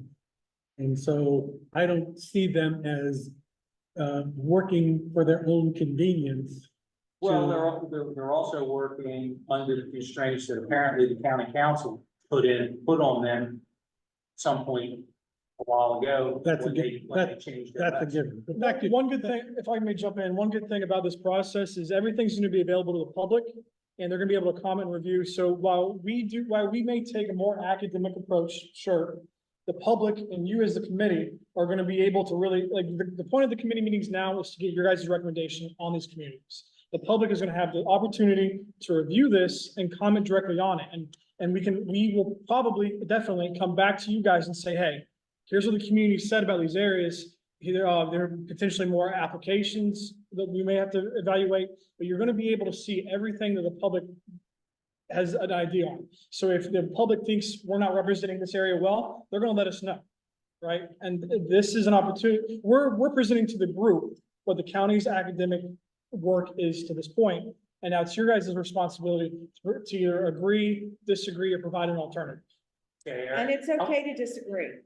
I want you to tell me why this property should be changed from OS to something simple as possible. So, It's because I stated before, the planned land use changed, right? Planned land use of natural features doesn't exist anymore. So that was. So we have two that is- choices. That was a political decision made by the county council. That wasn't made by you. That wasn't made by the neighborhood. That was made by the county council. But at this Changed. point, it doesn't matter. We have to deal with the result of it. I want to take issue with the word political on that. Like, there was analysis behind that. As Christina's explained, there's this rationale of if we can't accurately map it, how do we justify having it? There's only one resource that's been mapped in the county that was based on field delineation, and it's the bogs. The bogs were field delineated in the early 2000s. Everything else is based on map resources, some of which is quite old. It's funny, I mean, this is, we've been having this debate throughout all the regions. It is a healthy debate. It's interesting going back to the nature of zoning, right? Most jurisdictions do not have an OS zone that's used this way. And when we look at other parts of the county, or you can even look, right, as we look right here, there are properties that are zoned residential that have wetlands on them. The OS zone isn't dictating what's happening there. The regulations that say you have to delineate these natural features does.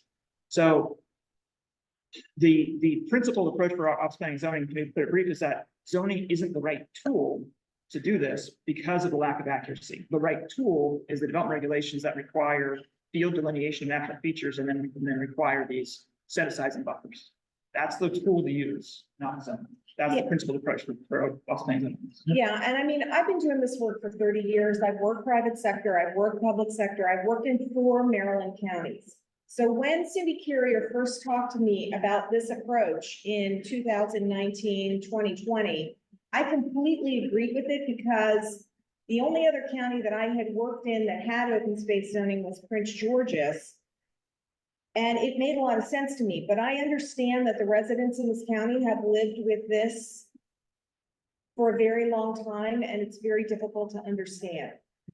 I mean, I do think it goes beyond academics, but I get that there's a lot of disagreement about it. So I hear your question to be, why would this be residential versus why not leave it open space? And I heard Christina say, because if we make it open space and there is a buildable lot on it, that could be considered a taking, and the county could be sued for taking the land and making it. County wouldn't be taking it because it was zoned this way, and the property owner could say, and use the county's own argument that, well, we based it on antiquated evidence, why don't we go ground truth it and find out? And then, and take. But here's the thing, if it's zoned open space and we go and we ground truth, let's say we put an environmental consultant on the site and they go and do the real delineations, and we find that they could have a new lot in the open space zoned area, they still can't do it because a new residential dwellings are not permitted in the open space, only existing. So in other words, the county is proposing, at the end of the day, whatever we want to call it, an upzoning of this piece of land. I'm gonna make a motion that we table this one and move on to the next. This is Okay. getting out of hand. We've been arguing over Yeah. for more than 35 minutes. I So- second. I'm sorry, this is way out of hand and wasting everybody's time. If we can't come to a resolution within 5 minutes on something, I say we table it and move on. So some of this is us getting up the learning curve. We're learning the language, we're learning the concepts. Right. So it doesn't bother me that we're investing time. Where we seem to be stuck though is we haven't really called for a vote. And if we called for a vote, we could bring this to closure fairly quickly. We could, Well, there's I'm not- one, I'm not calling for a vote. I hear. I'm just calling, we can table it and do more research. so here's my only concern, and the reason I've let it go on this long. Is this discussion of open space, ignoring this particular property versus residential, low density, whatever, is gonna show up in about a half a dozen places where we talk today. And if we're not clear about what it is, we're gonna have this conversation every time. So I've looked at this as a way of, as Matt says, coming up to speed. But I agree with you, we need to move on. Can I make a recommendation? Please. So based on what, the discussion has been and what everyone's understanding is, I'm curious to know which way everybody is leaning on the open space issue. Do you agree with the direction the county council sent us in Plan 2040? Or do you think we need to potentially go back to basing open space on natural features. I mean, you all could make that recommendation in the plan. And, And then it and would play out at talk a county little council. bit more about what that would entail, Christina. When you talk about basing it on natural features. Well, antiquated natural features mapping, which is what we have. When you say See, I antiquated, have the, go ahead. when you say antiquated, what do you mean? So I've been doing this 30 years, right? Mapping used to be all paper. The zoning lines on a paper map could have been like 25 feet wide. Now we are mapping in a digital age where a line is literally like razor thin. Things have gotten way more accurate. All of the, like the National Wetland Inventory maps, they're old. They were originally paper maps, so wider lines. The floodplain maps, they have changed over time. We believe that the open space, even though the lines don't really match, I think it's the 1986 floodplain maps, like the floodplain maps have been updated since that time. So again, open space zoning based on something that is antiquated and maybe doesn't even exist anymore. And that's really why we wanted to get away from it for basing this open space zoning, because again, the county has other requirements in code for protecting resources that require the resources be field delineated by qualified professionals in advance so that you can determine a development envelope on a piece of property. And again, the open space zoning doesn't allow for new residential units. That's another reason that we wanted to move away from it. Because if in fact that old mapping is really wrong and there really is some development potential there, then you're saying, no, you can't have it. So that is starting to lean into a regulatory taking. So is the county feeling pressure from landowners and developers that I want to see this? would not call it pressure. I would call it a rational method for how we approach zoning and regulation on property. Well, in this day and age, when we have the areas that we're dealing with, South and Arundel County, which is a lot of what we're gonna be looking at is either low lands or peninsula, small road. I think that natural features of the land should not have been removed from calculating what we're gonna do to this property. They're not. They're not. We still have requirements in Article 17 in the code. That the landowner has to ground truth the property with a Qualified environmental. Qualified. consultant. So we're talking about two different things, right? We are talking about when you're talking about the ability to build on a piece of land, it has to be surveyed to make sure you can do that. Is that correct? Is that a layman's explanation? Yeah. So the issue for us is whether zoning something as open space to protect it from our point of view as part of the rural heritage precludes the homeowner's ability or the landowner's ability to do any kind of development going forward. And if it wasn't open space, what was the alternative? If you took, The alternative over here was RA, right? Am I right? Right. Yeah. So an RA has a density of 1 dwelling unit per 20 acres. It's the most restrictive zoning district for residential that we have. It's similar to critical area resource conservation area. you still have to make sure there's nothing that precludes you building on it, even if it's RA. It has overlays. Well, Yeah. so if it's 10 acres, the person would come to you and say, I want to build here. This is all I have. You're gonna say no, because you don't have 20 acres of RA. No, because that's also taking. If it's an Okay. existing lot of record that has existed for a very long time, and it happens to be zoned RA. I mean, we would want to not zone a 10-acre property RA. But if in fact there was one and they had a small buildable area, they could do one unit, one house. It's not subdividable. What acreage is this parcel? It's a lot of little parcels. I mean, A lot of little it ones. sounds like the county's got a lot on its hands. Why wouldn't they just wait for this landowner to come to you and say, we want to change it to RA? Well, and that's gonna be, if the landowner decides, after hearing, like, after seeing this conversation online, Yeah. during the public comment period, if they want to, come back and say, hey, let's do something with this, we'll see that and we'll present it back to you guys. I mean, and But there that are only way, two ways to zone property. Either through the comprehensive process, which all counties in the state of Maryland do every 8 to 10 years. We take a look-see at all the zoning. And there's an opportunity for the property owners to say, I'd like to be considered for this.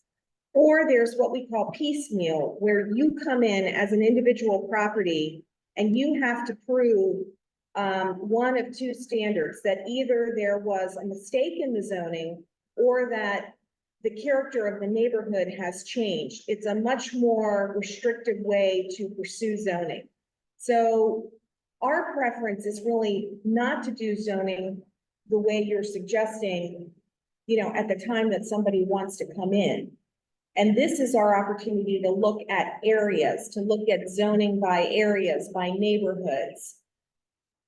So I hear two questions on the table. One question I think you asked is, do you want to vote to reinstate the natural features zoning category, Planned land use, planned land use, or some kind of planned land use that's based on a natural features and not just open space? So I suggest we take that vote, and then I'm gonna have a second proposal for us to vote on. Should the county reinstate the natural features land use category, which it eliminated in Plan 2040, because the open space is not precise enough? I'd second both of those questions. Well, so they're the same question, I think. So the question is, how do we vote on that? If you believe the county should reinstate the natural features land use category, raise your hand. Only in that I don't understand the implications of removing it. I mean, that's why I'm asking all It's these been gone. detailed questions. Yeah. It's been gone for 5 years. And Yeah, it's based on. Let the maps incorrect roll. information, right? Old That's- information. It's based that's on up old to the side. information. I think that's going backwards. Really talk. But I think I hear implicit in what Matt is raising. Not going back to exactly what was there, but finding a new way to do that. That open space is clearly not addressing.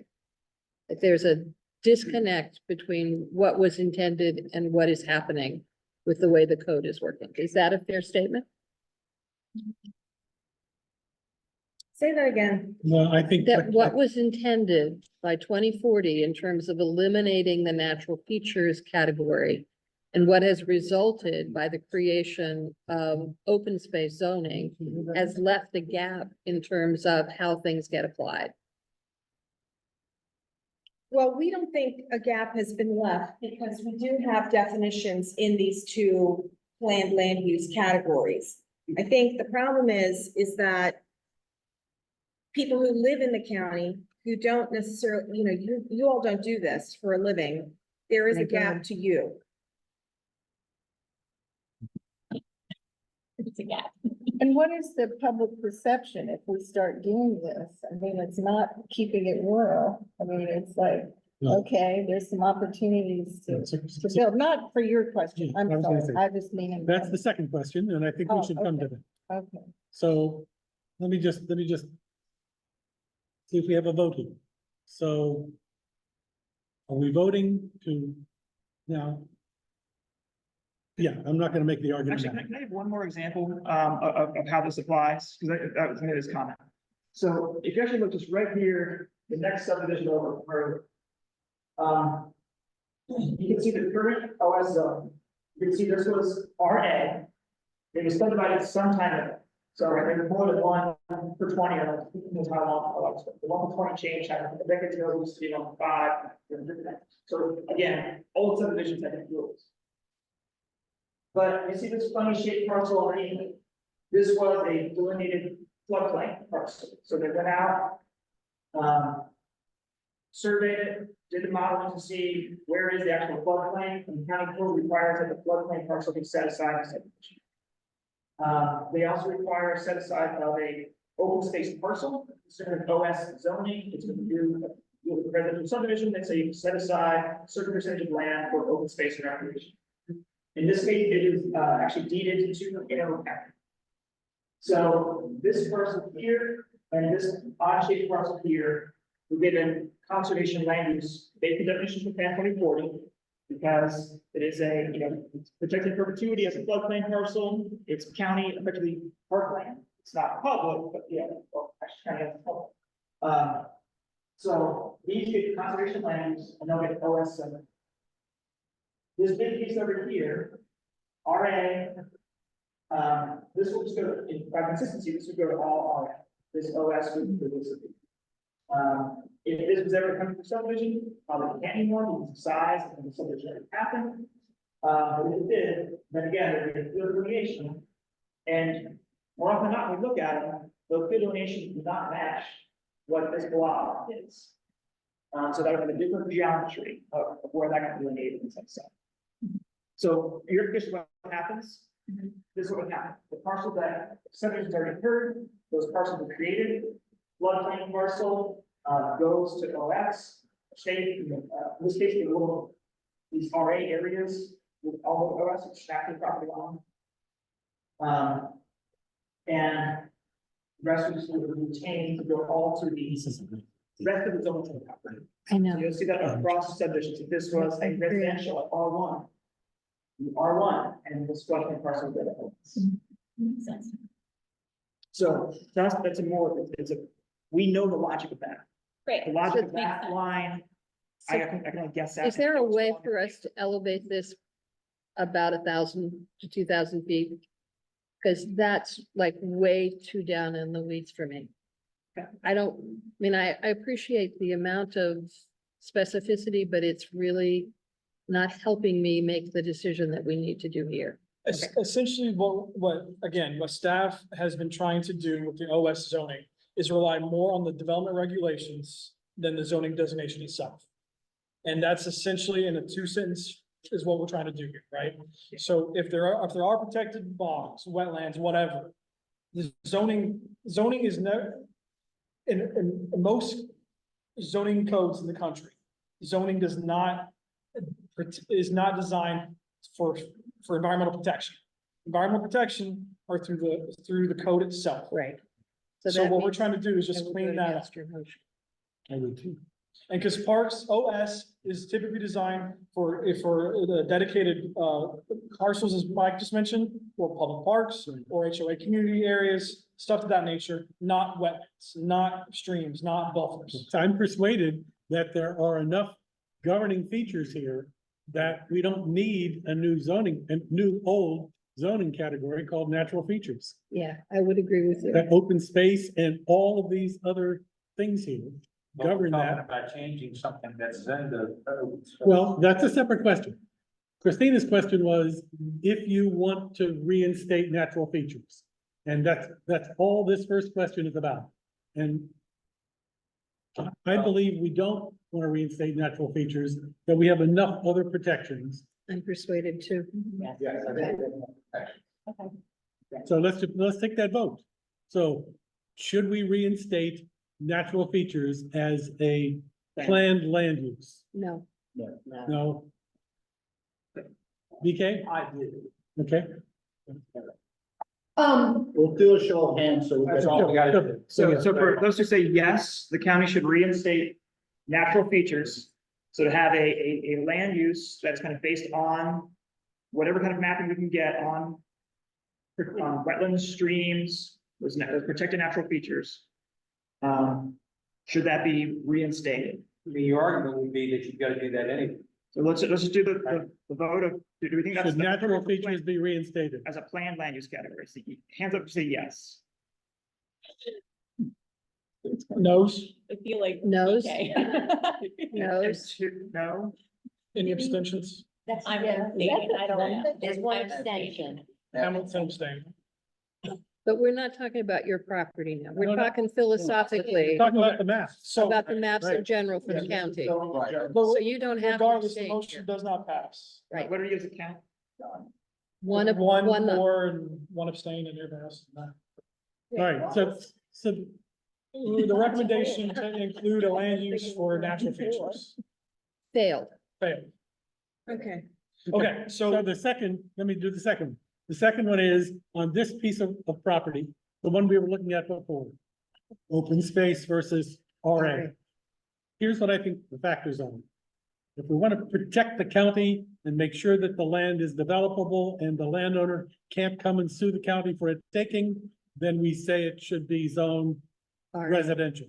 all right. If we say the higher value here is protecting the land and protecting the open space, and protecting the environment, then we vote for open space. So the motion is to approve, somebody help me with the motion here. To Except the. accept Accept the open county, space. accept the county recommendation to move to RA. Right? all right. RA. Should we accept the county recommendation to move this to RA? For this property in particular. This Yeah, particular, for that one, for that Oh, property, which one are we talking the about? bottom right not there. down there. South American. Right. Yeah. So I hear, I thought we already, It's a different piece of property, Anthony. oh, okay. Is that the right one? Yes, Yes, that's the one. that's one we're talking. so the recommendation is for RA. Is there a consensus for RA? No. Yeah. So, but let's take that vote. We just did. Okay, so wait, all in favor of changing? Recommending, Of accepting the council's, Change in zoning, the county's. the property south of 261, Harrington, Harbor, from OS to RA. So, all in favor, please show your hands. all opposed? Abstain? One abstain. I don't think the question was answered when somebody asked, how long has the county been using OS as a? Since the seventies. Since the it was, Since about the seventies. Since the 70s. okay, guys, we need a break. Okay. It is 10:54. You have until 11:05. Thank you. And maybe we can get through one more. Well, this was a. This was a This is a lot of learning. And it's applicable. I'm still not sure. Yeah. We can't find the message that you sent yesterday or the day before.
used, what some of the code means, and to make the distinction between how the parts and pieces of land use all fit together. So I would hope that we've had the conversation about the difference between zoning and the need to, I won't say this technically correct, but the pieces that need to happen before land can be developed. So how those things connect. And that the next section won't take quite so long. We'll see. Okay. So next one you're moving on to Tracy's Landing, we'll follow the same idea, talking about the development policy areas, land use and zoning. Development policy areas, we'll call for kind of consensus on it, and then plan land use and zoning, we'll discuss them, and then call for consensus at the end, because those two get intertwined. Development policy area for Tracy's Landing area is pretty straightforward.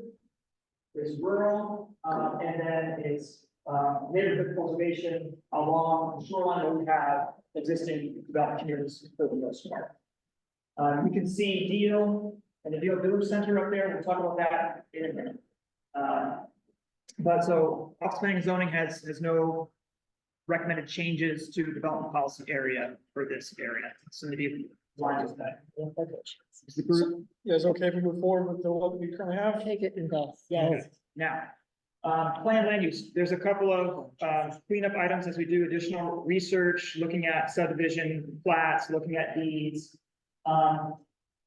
There is a parcel down here at the southwest corner that we had, it's in this color, it's kind of teal, that's that conservation plan land use.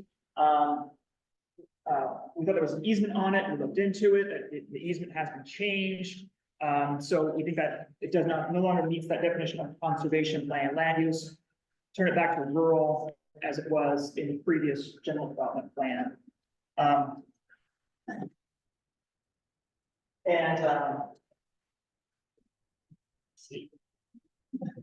So where exactly, that's in Friendship, that's not Tracy's. Correct, but this is just the general, with the communities that were, identified in Plan 2040. This is, the Friendship is together with the Tracy's Landing community, just for the sake of a map. Like, it isn't, yeah. So is that area down there in Friendship, is that where the pond is? Is that what you're talking about there? You want to pull up? You Is it can on? pull up a regular Yeah. map and show where it's on there. No, you're right.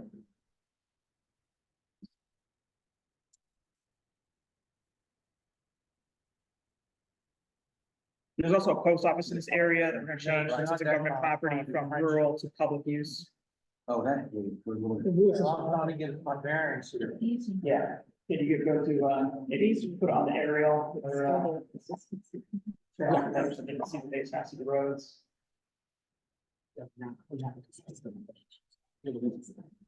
It's, by the corner of Route 2 and Fairhaven Road.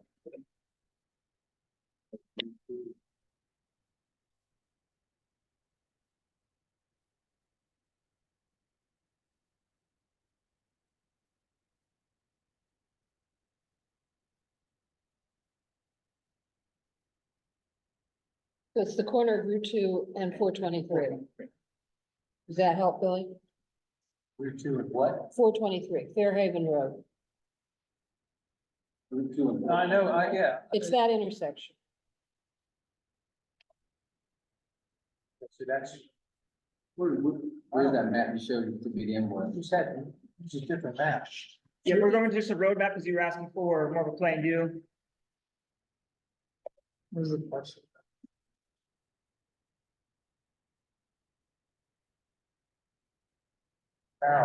Yes, it's just south of. It's there.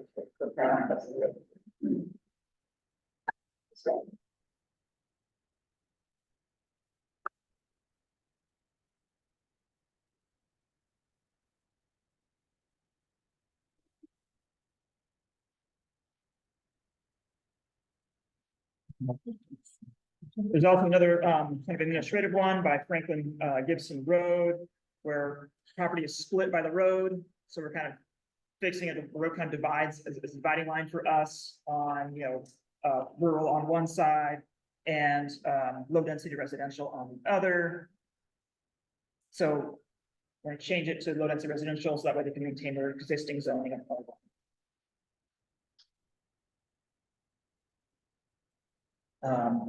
And then Owens Cliff beachfront area. That's right here, 1004. That's a property that, again, it was identified as conservation in Plan 2040. We look closer at it. It doesn't have a perpetual conservation easement on it. We're gonna call it, low density residential, so it can maintain the current R2 zone.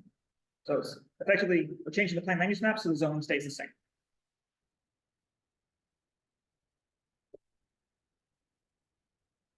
So those are pretty administrative changes. And those are the only ones for this area? Yeah. Now going to the zoning for this, we can go to the slide for zoning. We've got a couple of applications in the area, and I've got a couple consistency changes. No business application. Okay, so.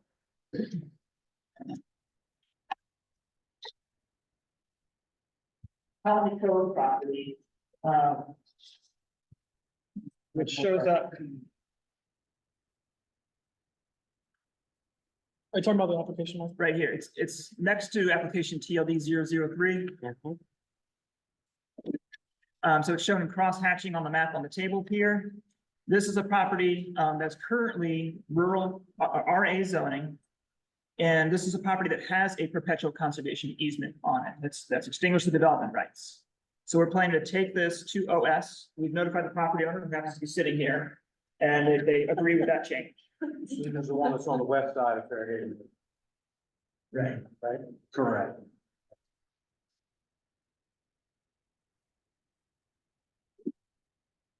How quickly can we say yes? Yes. Okay. Yes. Let's talk about the owner applications here. Well, all the owner applications, by the way, do have the good consensus already. Yep. So, but there are some that people want to discuss. Sure. Yeah, and just to review real quick, one of them is up by the Hampton Harbor Road Marina. The planned land use was changed in Plan 2040, the little triangle piece. So it's that way the maritime comes right down, also they've got upland boat storage there. And so Which one is that? that's TLD 001. So the recommendation is to change the zoning to follow that line. Follow the plan land use line, so it will drop down here and make that, and be consistent with what's next to it. And they're doing that consensus on. Yes. The next one I want to mention is, the owner actually called in earlier Yes. on, Leitch Road, Leitch. Correct. Okay. Let's talk about that for a second. Again, we had a consensus to support this.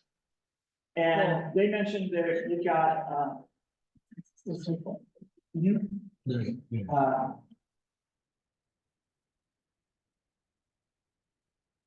they've got, yeah, here's the zone. Okay, so they've got this split. And so I was competition again, sorry. They have a split of RA and OS. And she called and complained about the implication of, hey, I've got a house that sits right here and partially into the OS. They're having problems like doing improvements on the property because, as you said, they really structured the OS.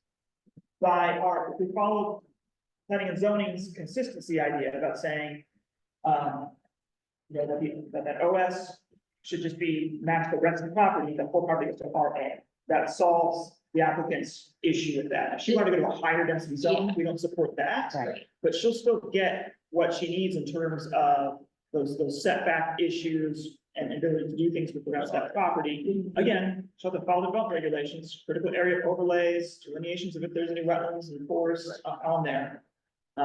But Presuming she passes all of that, she can, Put the road, is there an overlay for the road there? Is that right on the corner?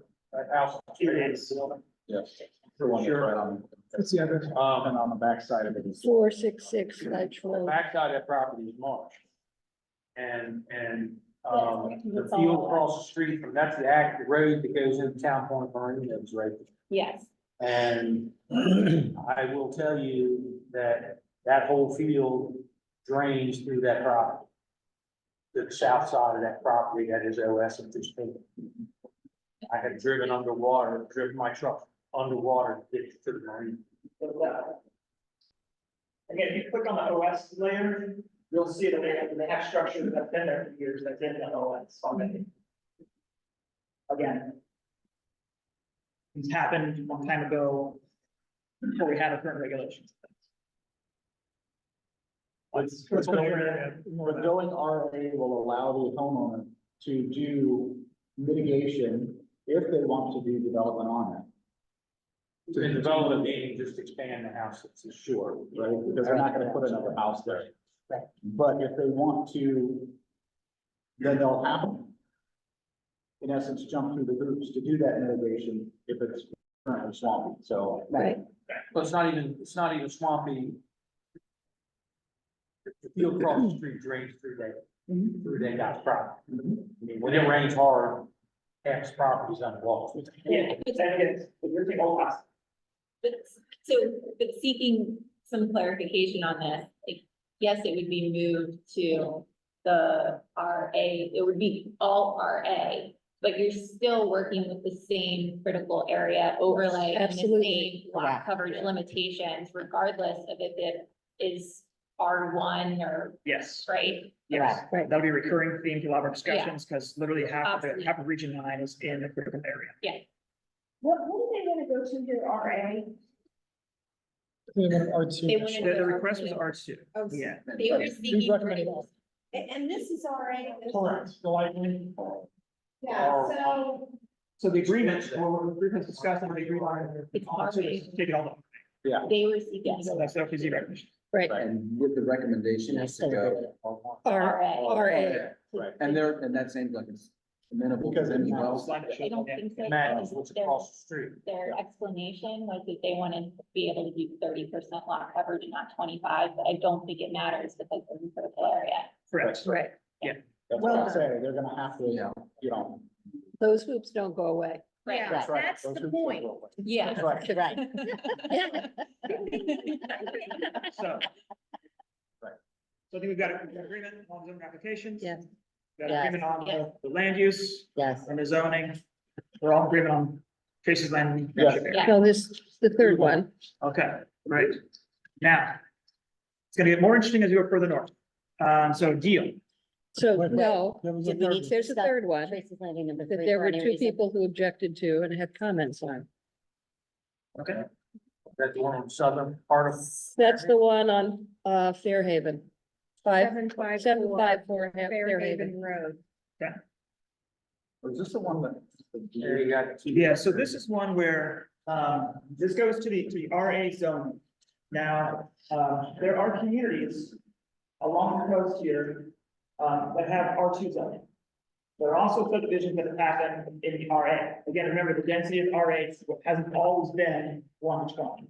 And even if you're in the RA, the minimum lot size is 40,000 square feet. So you can have 40,000 square feet, which is approximately an acre. You can have 1 acre lots in the RA because they occurred during subdivision. Not every parcel needs to be that 20 acres. So you get situations like this, again, you can set up so you can see the parcels. So while he does that, There's a subdivision here. why maintain RA if in fact, these plats predated 1-20? And if they're all basically R2, why not just rezone the whole area R2? It goes to those principles of keep South County rural. And this is outside of the sewer service area. So if they did consolidate some lots and then try to subdivide or something, this is gonna make that more difficult for them to do. Hadn't thought about consolidating, thinking. This subdivision, I think I looked back at this one, and the RA zoning was in place at least as far back as 1988. they've been able to live with this for, 40, 50 years as it is. And the neighborhood is also RA. But I Yes. remember seeing, Yeah, like, it it's is. all RA, It's all right. yeah. So you do see this a lot in South County, Davidsonville, all those kind of rural subdivisions that happen, they're still RA zone even though they have these smaller lots. That's, again, the idea, keep South County rural, so still keep it RA, even recognizing that these have been subdivided. That's Have OPZ you guys stands. talked about spot zonings? Not yet, we'll get to that. Because that would be really considered a spot zoning if I you would went to disagree. R2. You Yeah. disagree? What's that? It's a long way away. Not So for us. there's a thing called spot zoning, which is deemed illegal by the courts. And essentially, it's if there's no similar zoning in the same area or some similar types of uses in the same area. And you put it here in the middle, it's not, basically not consistent, my words, that is not compatible with the area and makes it basically illegal. I mean, that's, There's Poor also, way to there's explain also a process piece to that, where right now we are looking at zoning for the whole area. If there was a commercial restaurant there that, hey, it should have commercial zoning or it has had commercial zoning, that happens. And we'll see that in other places where like there's the corner shop and it's all surrounded by residential. You're looking comprehensively at the area, you make a different decision on a certain, doesn't mean that every process will be the same. But it does kind of speak to, I mentioned like limitations of zoning. I'm not a huge fan of zoning as a tool for managing growth. It does push you in that direction of saying everything should be monotonous. Then we complain that we have to drive so far to go everywhere. Okay. So we pretty much had a consensus with this. Yes. Correct. and that wraps up the Tracy's Landing, right? If there's no So we other. got two. That's Woo. it. Declare victory and move on. Let's go for number 3. What do you say, Carla? Let's go for number 3. We're gonna skip you. No, we're gonna do. We're going to deal. We're going to do. Okay. I do want to see the slide, Here's the. please. It's not fair. Okay, before we get to deal, I want to remind you that we've talked about this area a lot, right? We've made these comments about things we want to see. It's just a reminder that we talked about this in economic development, about wanting to support local businesses, in transportation, about the need for sidewalks. Talk about environmental issues, about flooding concerns and supporting private landowners, businesses. So I just want to remind the group that we talked about this area and now we're kind of, to the few, we kind of have previous discussions about having to synthesize this as we think about it for land use and zoning. It also kind of reflects that these are not the land use and zoning aren't the only things we'll be saying about deal, right? We're gonna have these recommendations in the plan that relate to it as well. Okay, now the land use. So development policy area. As with the areas we discussed previously, most of it is gonna be, rural in the farming areas and then neighborhood preservation around the major areas. And we've got the village center overlay there. A couple of things that we came up with recommendations of this. As we know, as we go across this bridge, there's a lot of businesses and homes over here. This also is within the sewer service area. So we think we should align this boundary, rather than rural, with that neighborhood preservation to align with those boundaries, defining area, sewer service, and the existing business there. Why neighborhood preservation and not part of the extension of the town center And or village center? And we've discussed in passing this group, should we extend that village center overlay over that area as well? And I want to bring up the group, see what you guys think. We did not put that in time to get it in this map, but this is something that's come up kind of in passing conversation with this group. We just also agree to extend that village center overlay across to the. Yes. Yes. Yes.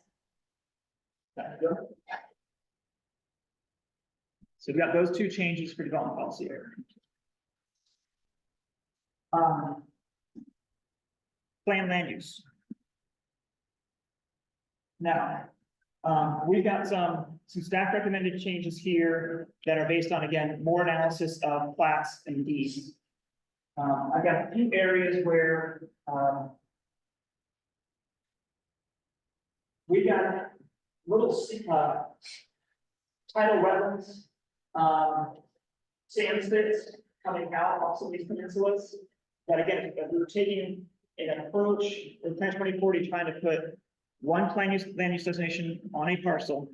That those got turned into like a residential planned land use. Looking at that more closely, seeing like this is clearly a big tidal wetland or a big sand spit, we think those should go to conservation, so that way they can maintain their current OS zone. The Deal Community Park. Again, when Plan 40 was happening, there was, as you guys all know, talking about subdivisions that had residential plan land use. Now park, let's change that to parcel open space. Please, and let's Yeah. build it. Yes. The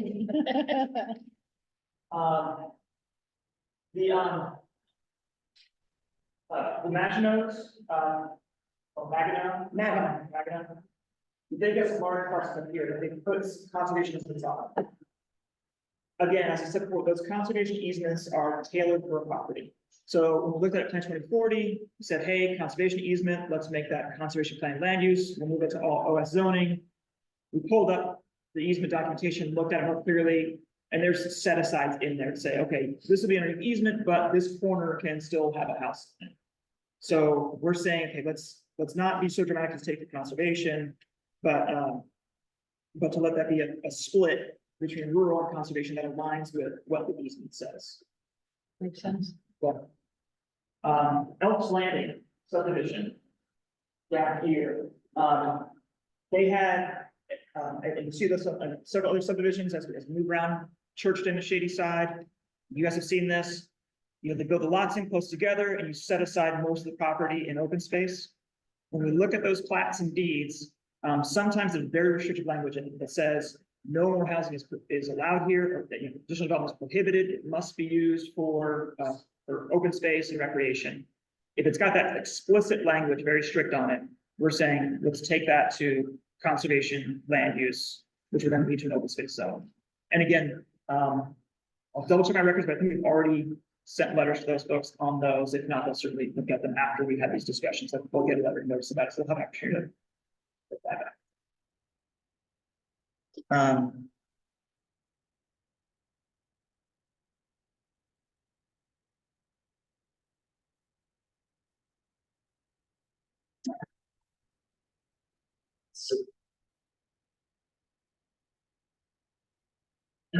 Is there a web page where we can see the planned land use image that you're looking at? Yeah, we're building an app.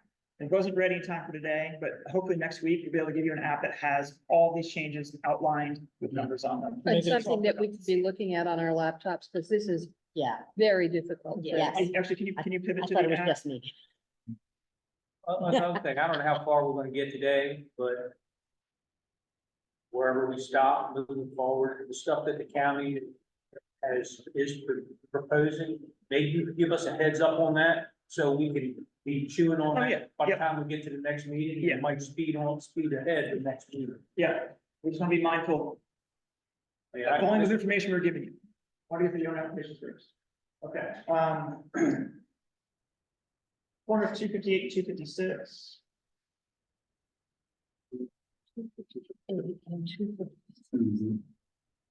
We got it.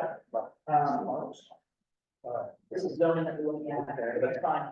This parcel is split zone with C1 and R5. Again, in 2040, we tend to apply a single plan land use. We think that split makes sense, or split the land use to maintain. What's there? That's where the circle is. The old square Safeway was gonna go. Oh, yeah, don't say this, yeah, sorry. So what is it zoned as now? It's currently C1 and R5. We want to basically maintain that. So we need to fix our planned land use to maintain that. Why not open Per space? 5 acres or 5,000 per 1 acre? R5 is 5 houses. Yeah, why on earth should that be R5? I can't, the transparency of that. This is across from the deal gym, basically. Right. The circle, That's where the Safeway was. right. For those of us. So why is it R5? You remember that? You remember your mom telling you about that? The Queen's Farm, remember that? That's where, across from the pizza place that is never gonna open. There's too many pizza places in that area that identify that. Yes. And the pizza. Well, the others are open. Now. That's common. So again. Old development, right, we're inheriting zoning down here that's at R5, have all the small lots. Gotcha. And it comes all the way up to the road. So we're maintaining the status quo. Is our recommendation. Are there forest or wetlands on this property? Yes, that's an art. There's no SOS zoning. But when if they come in and develop it, like the state is trying to, they'll come in, they'll do those studies, and some renovations will apply. This is how zoning typically works. Outside of- Well, I'll remind you though that Safeway had their folks delineating it, and the neighborhood also was in there delineating, holding the county's feet to the fire to make sure. And there were a few things that there were some differences in opinion. And that is why just, leaving a parcel of land to the developer to delineate is not actually the best thing in the world. And therefore what? And therefore, that the way that things are designed now, having a parcel of land left to the person that wants to develop it to delineate is not really the best way to do it, because that means that the community has to be vigilant to make sure that that is what in fact the property is. So what are the implications for our work? Therefore, we should, For our what? our work. Well, Therefore, we keep that- should, You need to keep that in the back of your mind when we are moving forward into wetter properties. That's it. I can't imagine this was ever our father in the first place. Well, it's an extension of the neighborhood that was down south. Okay. Yeah. There is one area in this thing that we're talking about plan land use change and potential change of zoning to reduce the potential. And that's going up, Swamp Circle Road. I'm not sure if you did. So as we go north of 258, up Swamp Circle Road, you see it's R1 zoning on the left side and RLD on the right side. Our what on the right side? RLD. So rural LLC, that's one. On for Swamp 5 Circle? acres. On Swamp Circle, Yeah. So it's. before the curve, before the sod farms, going north? So here's 258. State Front Road and the section north there. Okay, before the big curve around the sod farms. Yeah. So So this is an area where it's almost all in RCA, resource conservation area, in the Third River Lane, which applies a 1 to 20 acre density to it anyway, and has its limitations on lot coverage and impervious surface. So we're recommending that and this whole farmland is already carved out, little approximately 1 acre lots, the family lots that they were created. We think it makes sense just to go ahead and pull the RLD zone over to the left, so that we plan land use change from low density residential to rural and apply it. and it would just be a non-conforming use. Well, Residences get kind of a special classification as it is. I mean, it's a residential zone and they're residential lots that, I So think those, I think those, so their use would be grandfathered. and I think those lot sizes, I'll double check, but I think those There's lot also a sizes buffer conform with there. lot size in Or our. take away half of what you have on the west side of Swamp Circle Road. It's title, it's all title left. Are you, what's the proposal? Is it taking that section from one thing to the next? Yeah, That's. that's like West side of from Swamp. So from what to from what? R1 to RLD? Correct. Yeah. It's RLD on the east side of Swamp Circle. Yeah, Yes. Yeah. in the swamp. Right. That's, for me, that's an easy yes. Yeah, I would think that's an easy yes too. And we will, when we're doing this, for neighborhoods like this, we will be sending out letters. Potentially as soon as next week, and we got them kind of drafted, so they're gonna get kind of early notifications, this is a pretty significant change. And it's gonna affect not just one property, but a whole neighborhood. So we wanna make sure they get early notifications, they got time to contact us. They'll also, of course, be notified, about like, when it comes up public review and the planning advisory board and council, so ultimately they'll have multiple opportunities to come and say, hey, maybe there's some reason, something we don't understand here about the way the property's laid out. This doesn't make sense, but. Is there any tax advantage to the landowner with the zoning change? I mean, is there any? There may be, but we can't really represent what the State Department of Assessment and Taxation. And is there any kind of restrictions? No, Say it's- they it's want to do a small living space. Is this critical area RCA? Yes. So here's the thing about critical area RCA. You get one dwelling unit per 20 acres. In most of the counties I've worked in, a mother-in-law apartment is another unit. Like if you have a kitchen and a bathroom, it's gonna be considered a unit. So unless you have 40 acres, you wouldn't be able to do a mother-in-law unit, and the critical area would be the limiting factor here. But wouldn't the ADU legislation allow that? It doesn't override critical area. Thinking not ours. But if the critical area isn't a problem, wouldn't the ADU legislation apply? Probably, I can look that up. So are we talking, so if we have an existing foundation and we're expanding the foundation, it's not really gonna affect us. Unless we have a separate foundation, correct? It's not even a separate foundation. I mean, an accessory dwelling unit could be attached to the existing unit. It could be in the basement, although I don't know that you'd have a basement here. Yeah, not likely. Right. It'll be Second wet. floor of a garage? Yeah, Yeah. the second floor garage. Does like, if you're expanding the footprint of the property, does it, the size of the property have bearing on how big you can, how much impervious surface you can? Yeah, in the RCA and in the LDA, yes, the size of the property, because there's a percentage that's allowed. So I think we've got a decision on this, don't we? Yeah, You guys support that? And what we found is septic is the big one. huge limiting factor if you don't have public sewer. I would say, We don't have it. I would also lean heavily on the property owner, so if you get an outpouring of concern, that would weigh heavily into my thinking. Yeah. So I would just leave that on the table. Yeah. I think that should apply on everything. Pardon me? I think that philosophy should apply, Fair enough. especially when the county is saying we want to make That's consistency right. changes. But I think we have agreement on this. On both of these applications. So Well, no, we're not talking about the application. We're talking about the recommendations from the county. Parker's Creek Road, there's an oddball parcel out here. I looked at it half a dozen times, and this can't be right. All this around here is R5. Right. There's one parcel of R2. It's our what? R2. So the rest of it is 5 units per acre, this one's 2 units per acre, but it's back in the record, and there was a council decision like the 80s saying that this should be R2.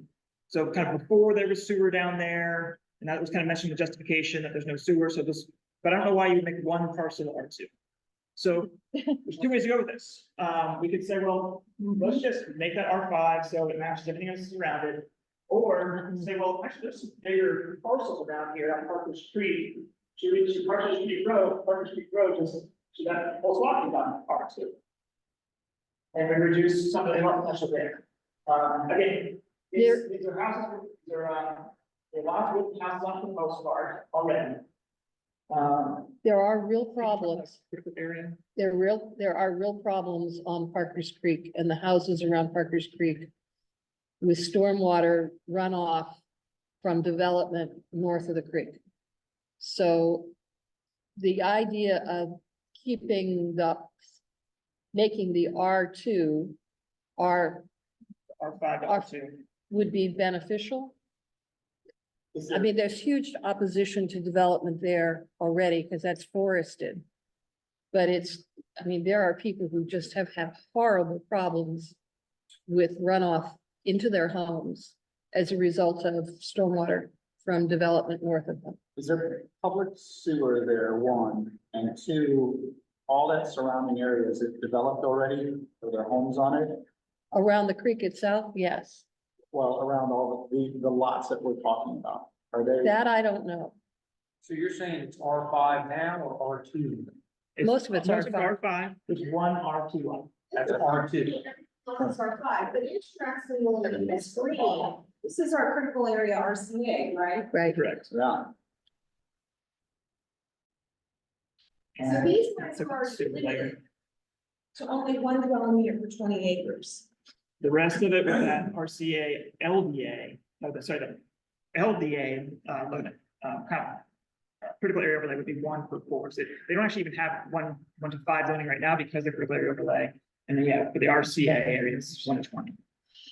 So, am I also noticing there's some lot line adjustment there that you're gonna wanna fix? Yes. You mean like this? No, down in the highlighted section, right there. So what you're currently seeing is the critical area over. So this is not the zoning right now. But yes. We'll deal with Okay, that. so, yeah, I think R2 makes sense there, Yeah. particularly if there's a press against development. And if the homeowners make a hissy fit, then reconsider it. Bring it back to us. And I think that is a reasonable thing that a committee like this can say also, that we recommend it in consultation with the property owners, and if they are in agreement with it, then we're, yeah. But if they're not, then we would maybe not. And that's just one property. I think that the recommendation, well, there's one property, and the question is, should the rest of these along Market Street all go to R2? That's, I think what Matt's suggesting, that Yeah, I'll say yes. that would say, let's contact these property owners and maybe support about taking this whole road that way. And the road that you're looking at, Parkers Creek Road. So just so I understand, it sounds like the SAC is having a consensus to make these properties along Parker Creek Road R2. Staff is gonna send them information letters saying, hey, this is a potential recommendation. What do you think? And anything we hear back, we'll relay back to you guys Right. after the public review period. Yes. Yes. Perfect. Let me just scroll down so I can see this one.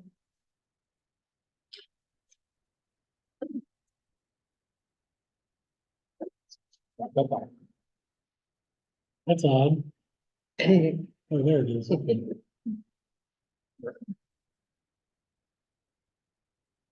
So that orange, is that tri-state? No, that's the other side. It's commercial. It's the area.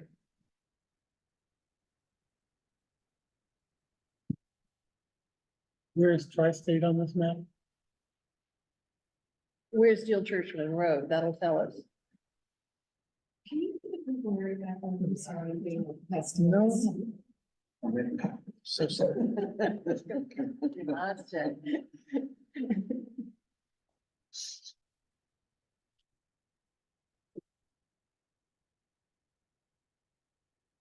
Let's take this out.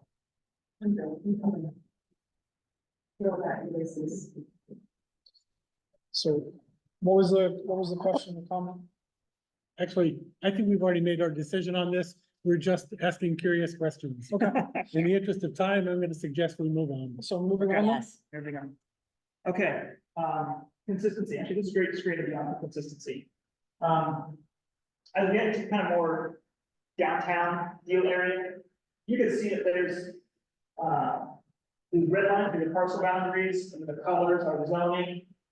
There's a lot of little changes like this, where we're just gonna we recommend taking the majority of that zone, snapping the parcel line. Yes. All the consistency change. Yeah. Which should have no effect to the property owner, it's just, snapping the property owner. I'm just trying to figure out where Deal Churchman Road is in this. So I have a bearing.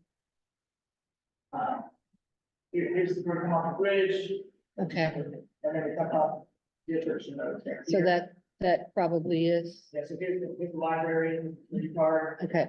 So what are you saying? You're cleaning up some property lines along but in they're making the zoning match the parcel boundaries. Okay. Because you've got these commercial zones down there, but again, it was done with fat markers on tiny maps before. Now we can do it digitally, let's snap them, so they're. Okay, let's move to the application, the other applications. Okay, yes. So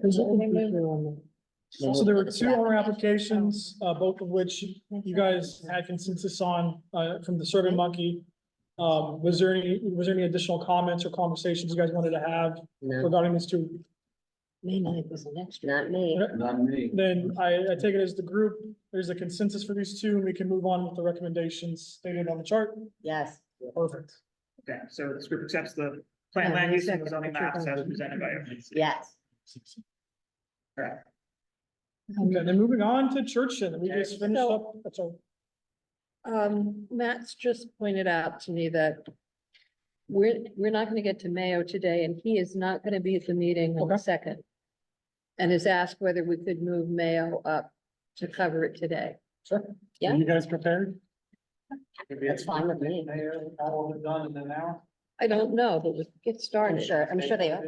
That, we're gonna stay past it. I don't think there's that much controversy.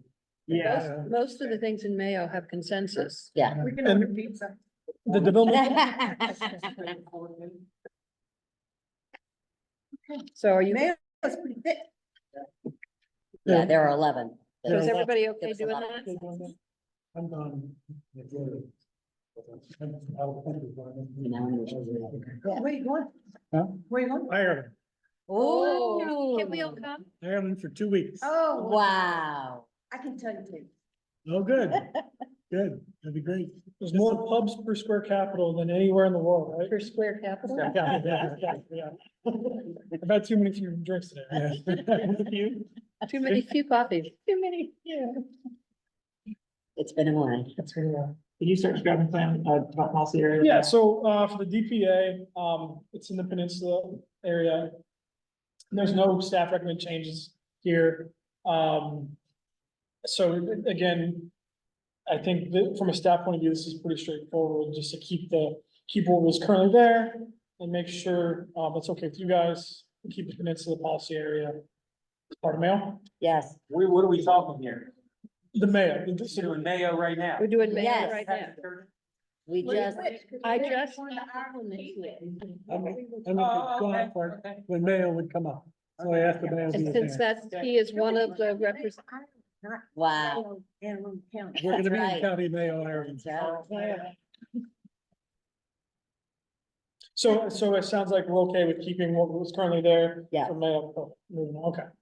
So, the planned land use, there are a couple of little parcel line adjustments that we can show on the map, but again, that's just more of those consistency type things, adjusting, making sure everything's square. Mike, is you ready for the? Yeah, on plan land use, there are a couple properties that we looked into, again, confirming kind of the open space designations.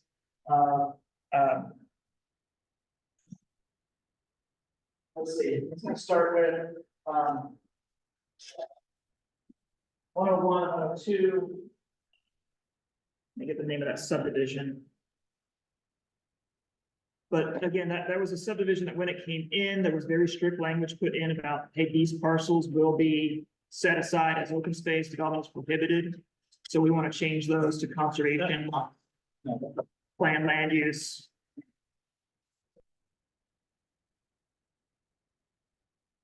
And that'll be to open space zoning. Change to open space. The plan land use will go to conservation and the open space to zoning. Oh. Yeah, bear with us 1 minute, sorry, we were trying to get it. Sorry. No, you're okay. Sorry to throw you on the curve here. And then, yes, that idea follows through. The subdivision, again, these have open space parcels created. If they have restrictions on them saying development prohibited, it must be used for open space, then we're gonna shift that to conservation land use. If it did not, we reach out to the HOA to say, hey, do you want this to be open space? Our default will be, hey, it's residential zoning currently, even though it's an open space flat parcel, we'll keep the residential zone on it to not change the rules. South River Farm. Part of this was acquired by recreational parks with federal funds, Land and Water Conservation Fund. This is gonna get wonky for a second, but we're deferring to our experts over at Rec and Parks, about not creating a headache for them.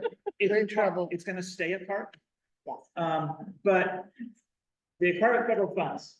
if you, if they did want to do something else with it, say Public Works said, hey, we need to build a new water treatment plant, I need 10 acres of land, it's gotta be here.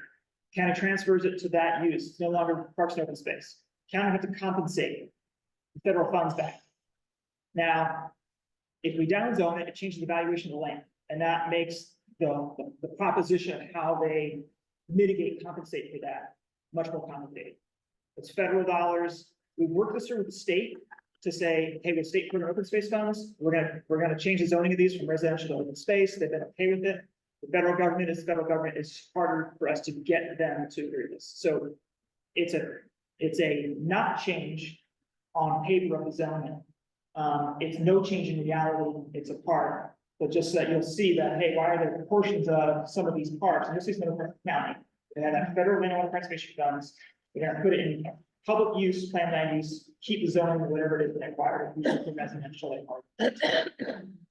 You talking the park itself or that shaded area next to it? That's with all the homes on. That's that road with all the homes on. Yeah, and then we went through and did our check on weight, because there's a little checkerboard, whether it's county owned or privately owned, we're trying to correct that. So that's in there too. Okay, if it's privately owned, we want to keep that in a residential land use, keep the current residential zoning. The county owns it, public use land use. And so that's going on there. The tip of Turkey Point, we're trying to both follow our definitions that we talked about a lot this morning and recognize properties that are special. Kind of like we mentioned some of those marshes down in the Traces area, Deal area. This area is identified in the old Turkey Point plat as kind of an open space area. It's a community beach area. In 1940, we had called it just residential. We want to bring it back to a conservation to basically keep the OS zone that's currently there. And that's not, there's no residence on that. Yeah. That's the Do it. HOA's, that's the HOA's, beach. And then very similar, well, And then, out here around Beverly Triton, again, there's a funny parcel that's, right near the parking lot area. Again, I'm trying to correct that to make sure if it's parks, we want it to be in park and open space plan land use, general open space. This neighborhood subdivision has an open space that's adjacent to the park. We want to make that, into parks and open space because it's identified as, kind of make it match, with what's in the subdivision, plat that it matches. But there's no development on that parcel either? Yeah, These are easy yeses. for yeah, me. yeah. These are things that, again, it's important for us administratively to update it. Appreciate They're not that. gonna change what's happening on the ground. Okay, then the other ones here are just related to the zoning applications. So, I'm gonna bring up the zoning applications. and again, each of the zoning applications had a group consensus through the Survey Monkey, but obviously it's opportunity to discuss anything you guys want. I had a question about the dentist's office. Which one was that? Remember that? is? It's like 6 or 7. It's right next to the tire shop, right? No, the dentist shop, sorry. I'm thinking. I thought that was an administrative correction, wasn't it? No, No, The dentist It's office? 5, No, they applied. 005. 5. My question was, and this is a Christina question. Why zone this C1 instead of small business? It's the only business within a quarter of a mile, half a mile. Small business, it's a small business. Yeah. It's a guy lives It's two in his dentists. dentist office, Yeah, it's a two dentist practice. and they live there. They're expanding it. So What are you saying?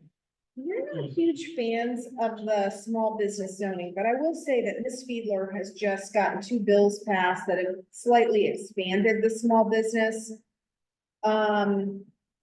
So with small business, in general, if you're off sewer, you can have a building up to about 5,000 square feet of floor area. If you have sewer, you can go up to 10,000. If you're a religious facility, you can go to 13, I believe.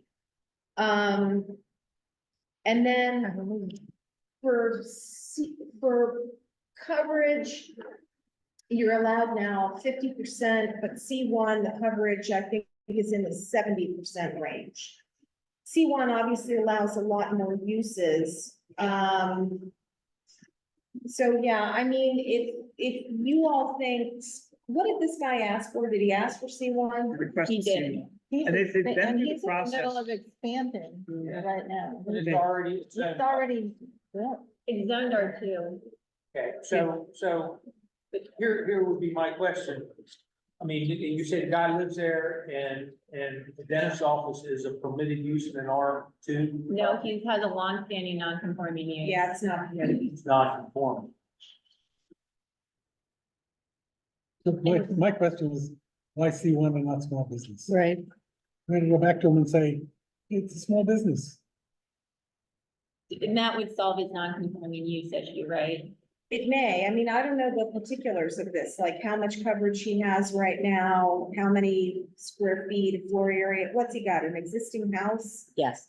So it's probably not over 5,000 square feet of floor area. Is he on sewer here? Yes. Yes, I mean, it's He on could sewer, right? go, I think he can go up to 10 then. So what makes it, if it's a permitted use, what makes it non-conforming? It's not a permitted use. Dentist office in your house is not a permitted use. In R2. I don't think in a residential district, no. I mean, that would be something that we're gonna be bringing up down the road is Waterman have a additional use for work from the home. Okay. And is Joan still on the line? We may have to, this is going kind of beyond I know a lot, but I don't know everything. Don't, no, don't. It's also the same issue we're gonna run into in the Edgewater section with the Pipe Ridge, Yes, Yeah. yes. because he wants to put a medical office in an existing home. Yeah. Okay. Christina, I'm still here. Oh, good. I didn't No, realize you- that I could unmute anyway. Is this at 1013 Central Avenue, Mayo Road? No, 969. 969 Mayo. 969, okay, because I was gonna say that one that I was looking at did not have a non-conforming use, but let me find the 969. It's 005. Yeah, that's not as helpful I have as to an take my address. son to see my dentist. There are all kinds of zoning cases on this, so I'd have to look up each individual one. If So- it helps you, Joan, the non-conforming use number is 2006-0200N. One Okay. of my questions would be, right now, they have a small parking lot and then they have extra parking, but it's really just like wood chips in the back. If they're able to pave a significant more of their property, there's already major standing Runoff. water, runoff issues Stormwater is in a this area. mess. And more pavement will not help the situation. So there is less pavement permitted in small business than there is in C1. Small business, So should we recommend yeah. SB instead? Eric, is that in the critical area? I can tell you something. It's a non-conforming means the county just lives and let lives, but nothing can change. So non-conforming. Not there is a process- entirely. Oh, yeah, They go ahead, have Joan. a special exception from 2019 that I don't have the information on the special exception, but there's also a variance, which leads me to believe the special exception was for an expansion and the variance was probably for an expansion above 30%. Right.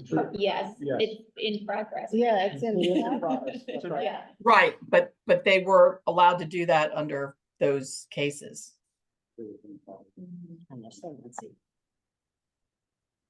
So they're moving forward, and this is sort of a after the fact zoning question. Yeah, that's why I thought It's- this was administrative. Yeah, so they've, I wouldn't say it's after the fact, but yeah, they've been working within their constraints, right? Because again, this comprehensive zoning opportunity only comes up once a decade approximately. So they try to work the systems they can, requesting non-conforming use, requesting variances, requesting special exceptions, using the different processes you can. And now this opportunity's come up, they requested a change in zoning, so that way they wouldn't have to deal with having, administrative hearings every time they want to make it. Right, because they also have special exception and variance from 2022. So I don't know whether they just didn't move forward with the special exception and variance from 2019, and so they did it again, or if it was an additional expansion. Given what we know, I would think this should be small business. And unless, Christina, you guys have a big problem with it. If they come back and say, sorry, we need more parking lot, or sorry, we need more ground coverage, and that's why we need C1. Or they may need to be able to service more people. I mean, that's a dentist in this area and that, otherwise you have to go uptown to get a dentist. Yeah, that's everything they've made in the past where we're trying to get these variances and special exceptions. But I think that's a reasonable thing for this group to advise, and that could go in, even if we differ, right? That can go in the table and say, LPC recommends C1. The committee recommends SB. We can have conversation with them. There'll be public review, there'll be planning advisory board. It can evolve. For some of these, yeah, I think it will be I like that. a conversation that we're having with the property owners as we go through the process. The difference is Yeah. then what is he getting Oh, wow. from commercial, just more The pavement? stormwater is the big issue. Kind of. The runoff. The difference between Run it, C1. this is already. Yeah, I think that's one of the Yeah, options. I know. We can do a little more paving, a little more. Make a motion. Yeah, my Is there motion is, any- I'm sorry. Sean? Kathy's asked a question for clarification. Yeah, the SB versus the. C1. C1, what does he get to do, but we can't. We could have the insurance rate. So, Joan, I don't know if you still can hear us. Wait, can you kind of, help describe the difference between SB and C1? Like if they're, Go ahead.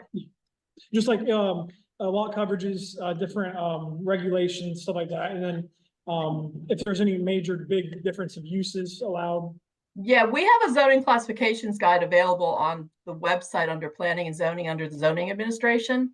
So the C1 is generally intended for neighborhood convenience, commercial uses and development where individual uses do not exceed 25,000 square feet in area, or for offices, a maximum of 50,000 square feet.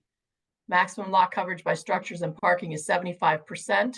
Maximum floor area ratio is 1.0. Maximum height is 45 feet based on minimum setbacks and can increase to 72 feet provided setbacks are increased as per formula.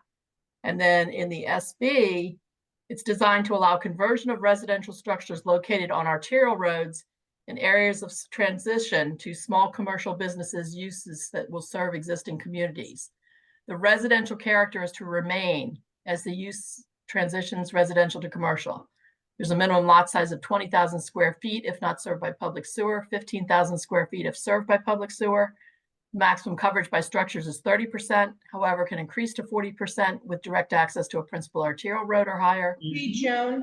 Yeah. Joan, you're not, so bill number 9223 passed and it's changed these requirements. Okay, Like coverage now is allowed at 50%. okay. So because I have the bill up right now, because I've recently gotten some questions on the bill. What's the bill number again, please? 9223, and then there were some other changes made in 1424. So there are limits in terms of the size of the building Okay. and the percentage of the land. Are there usage Yeah. differences? But There the are small differences, business is but- intended to keep it as a, more of a residential feel. Yeah, They took so- over a house. But professional office is permitted under this new small business bill. Coverage up to 50%, where C1 allows coverage up to 75%. And there are floor area limitations depending on whether or not you're on a minor arterial or higher or less. As critical, it's about half in, LBA. How does that affect it? So critical area is gonna end up limiting, if it's LBA, it's gonna end up limiting coverage. And there are other provisions like depending on how old the lot is, how big the lot is, like how big is this lot? 0.77. So I don't know that it's gonna have any additional allowances above 15%. This lot is partly in the critical area and partly out of the critical area. So it might have two different requirements that apply to it, correct, Joan? That's right. They're only going to apply the requirements to the critical area portion.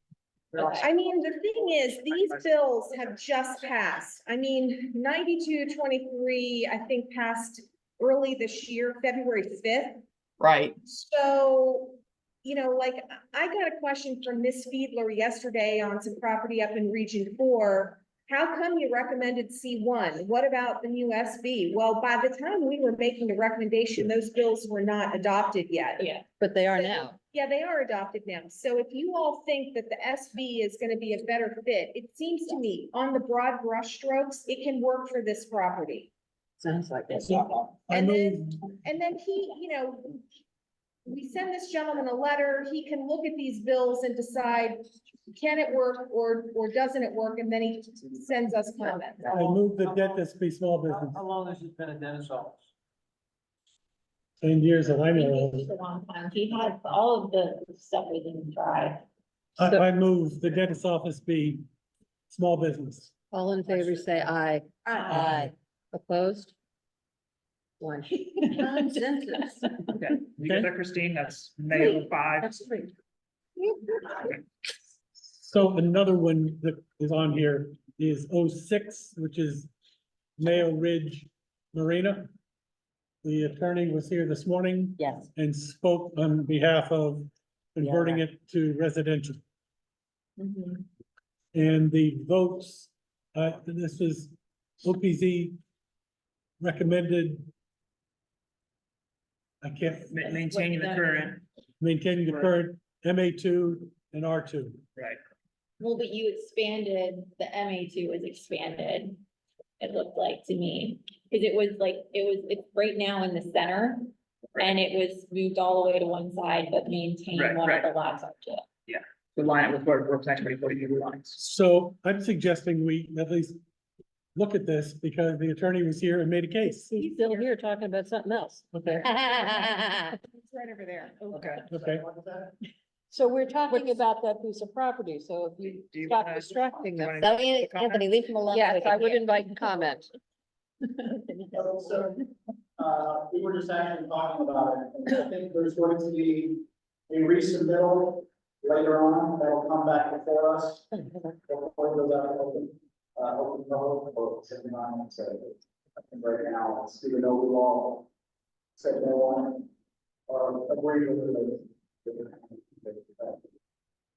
Is there anything you want to say now that we're all here or prepared to? Yes, as I mentioned before, the Article 22. A little bit louder, please. Yeah, as I mentioned before, we recognize that the R22 is substantially, it would be such a substantial change in that area. And so we would like to make another submittal, have another proposal that's much more, it's reduced in scale. I think would be more interesting thing for you guys to look at. We do think that there could be kind of a win-win with the boat ramp that's there. It's currently part of the marina. That potentially could become an amenity for the surrounding community, or it could be a public type boat ramp.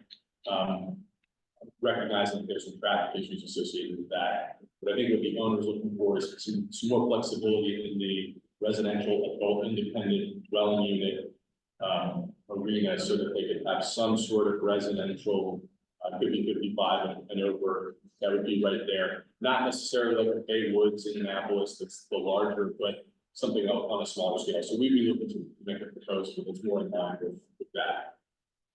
And for all the public listening and watching this later on, you will be able to do so during the public review period, which we anticipate being the summer.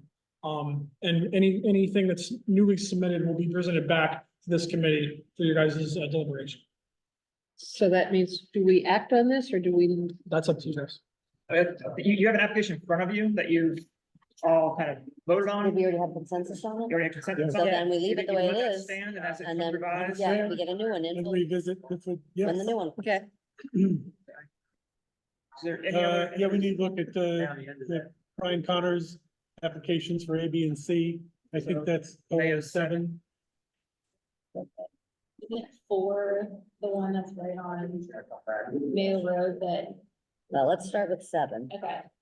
Oh, yeah. I thought that, 7A, yeah, it's Yes. like barely. it's C1. ABC. I think that's it. Yeah, that's good. So this one is a collection of properties on Mayo 7. This, the marina also came in Plan 2040, for some planned land use change that was discussed then. And I think rejected. Yeah, there was a lot of community concern about kind of good neighbor issues, nuisance issues. This is one of those kind of prototypical examples of marinas and residential neighborhoods in the county where there's some tension between the residents who live around it and then the marina itself. Some tension. Definitely. He's not the good neighbor. Some marina owners are. Oh.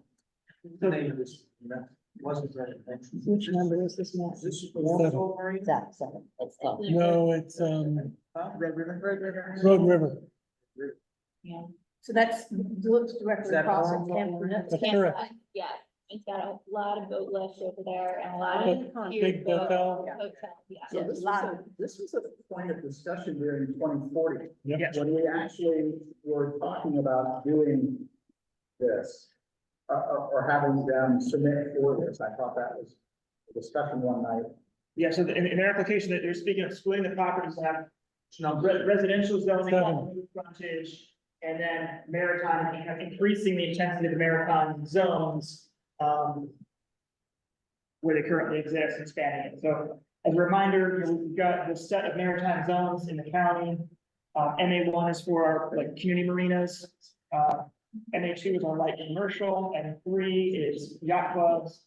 MB are our commercial marinas, and MC is heavy commercial marinas that offer more intensive kind of construction type activities on board. And now there's the new MA1B that is kind of tries to be a space between the community marina and light commercial. Kind of and exclude marina some of the light. Uses like restaurants and bars that can cause some of those kind of nighttime noise issues and conflicts. There's a limit of 20 slips for the MA1B.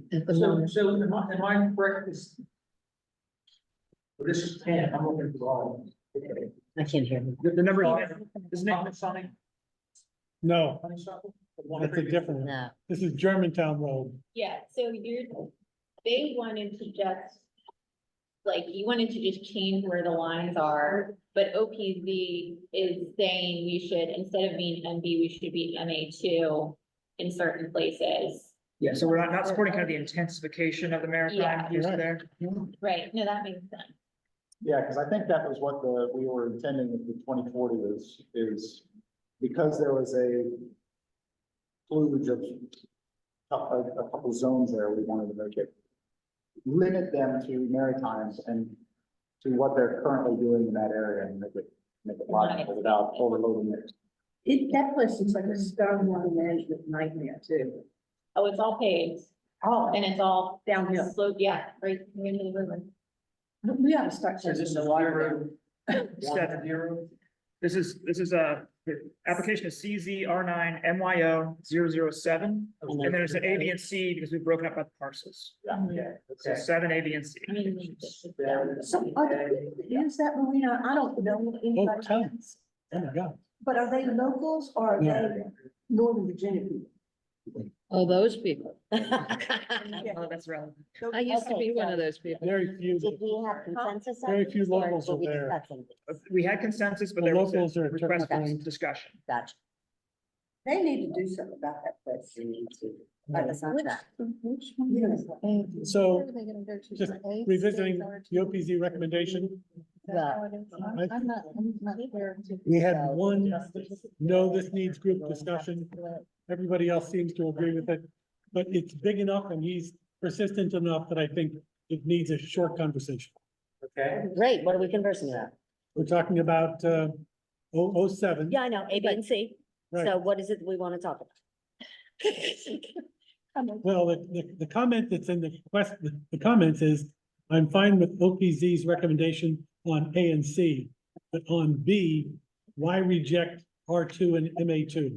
And so Okay, I think that's a question for OPZ. that's a great I question. don't know whose question it was, but And the first one is B. in the middle. Does A say keep R2, just keep it R2? That's what my paper says. Yeah, yeah, but the question was about the middle shift. I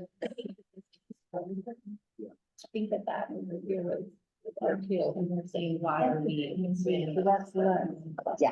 No, we're just flexible. I'm not gonna make it. Because I think in B, it was originally a split zone, and I think it was R2 is a part of it, and then Yes. in the rezoning, if they're saying, no, we'll make it all. MA2 instead of And the MB. Question was, why are we making it all MA2, MA2? right. Yeah. When that is, and I, Offices? Yeah, I don't know what the use of that, there is a There's a building structure there, there. but I don't know what it's used for. Isn't that a house? This piece here. Yeah, I think it's farther up river. I mean, the whole parcel right now is a marina with some residences within the marina. Beside, yeah. Besides, on the Yeah. northwest side of the marina. I think all of them, I think Michael, all of the structures sorry. inside Move that out the way. area I are all can't. part of the owner's Yeah, get your. family. Yeah, Right. possibly. I never heard you had the Part of the owner's. room set it up. So, But like, there's a pool there, so So. it looks more What residential. parcel are we talking about? The like, Yeah. sort of And L then- shape, that one that jogs, That one. yeah. There we go. fill in that. Okay. Thank you, they Vanna. want to change it to MA two. Well, it Yeah. was split zones, Okay. it was split zones. And A. the proposal is to make it all. We're not even talking about MA two. So the question is, why is the question proposal the why way it do is? you want to not just Yeah, keep what you it just like outlined. that? It was the only one that, Yeah, right. it was that weird jam. The property was asking to make it That MA whole two. property has, I can is see different. the reasoning for that. I mean, we're gonna have that question in Galesville, it's gonna come up the same Oh, thing. sorry, B. And it's been used as a marina. Even though there's some parcels that people live on the marina and the zoning goes way back. The marina now is expanding or has expanded and we just wanna bring it up to what they're doing with the place now. So part of the reasoning behind removing the residential component to the B part and having it all MA2 is because the land use is fully maritime. And this goes in line with that consistency aspect, making sure the zoning is consistent in land use as well. So And the So- property owner wants that. property owner wants MB, but we're recommending MA2. All the way, the whole parcel's MA two.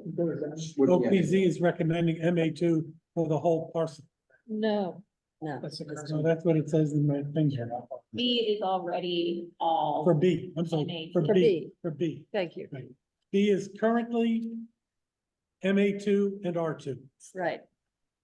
The owner wants MB and R2. So which one is B? Is B the one that, the light colored one? Yeah. And they want MB on one portion and R2 on another? Correct. OPZ is recommending MA2 for the whole thing.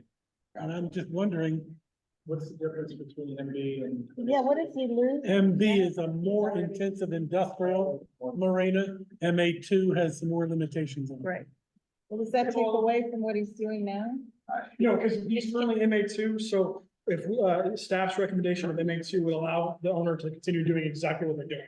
Can't do more, can't do Oh, more. okay, okay. But On the entire piece. the rest of the blue is MB now. The dark blue is MB, and it's currently MB, this is what you're seeing, this is current zone.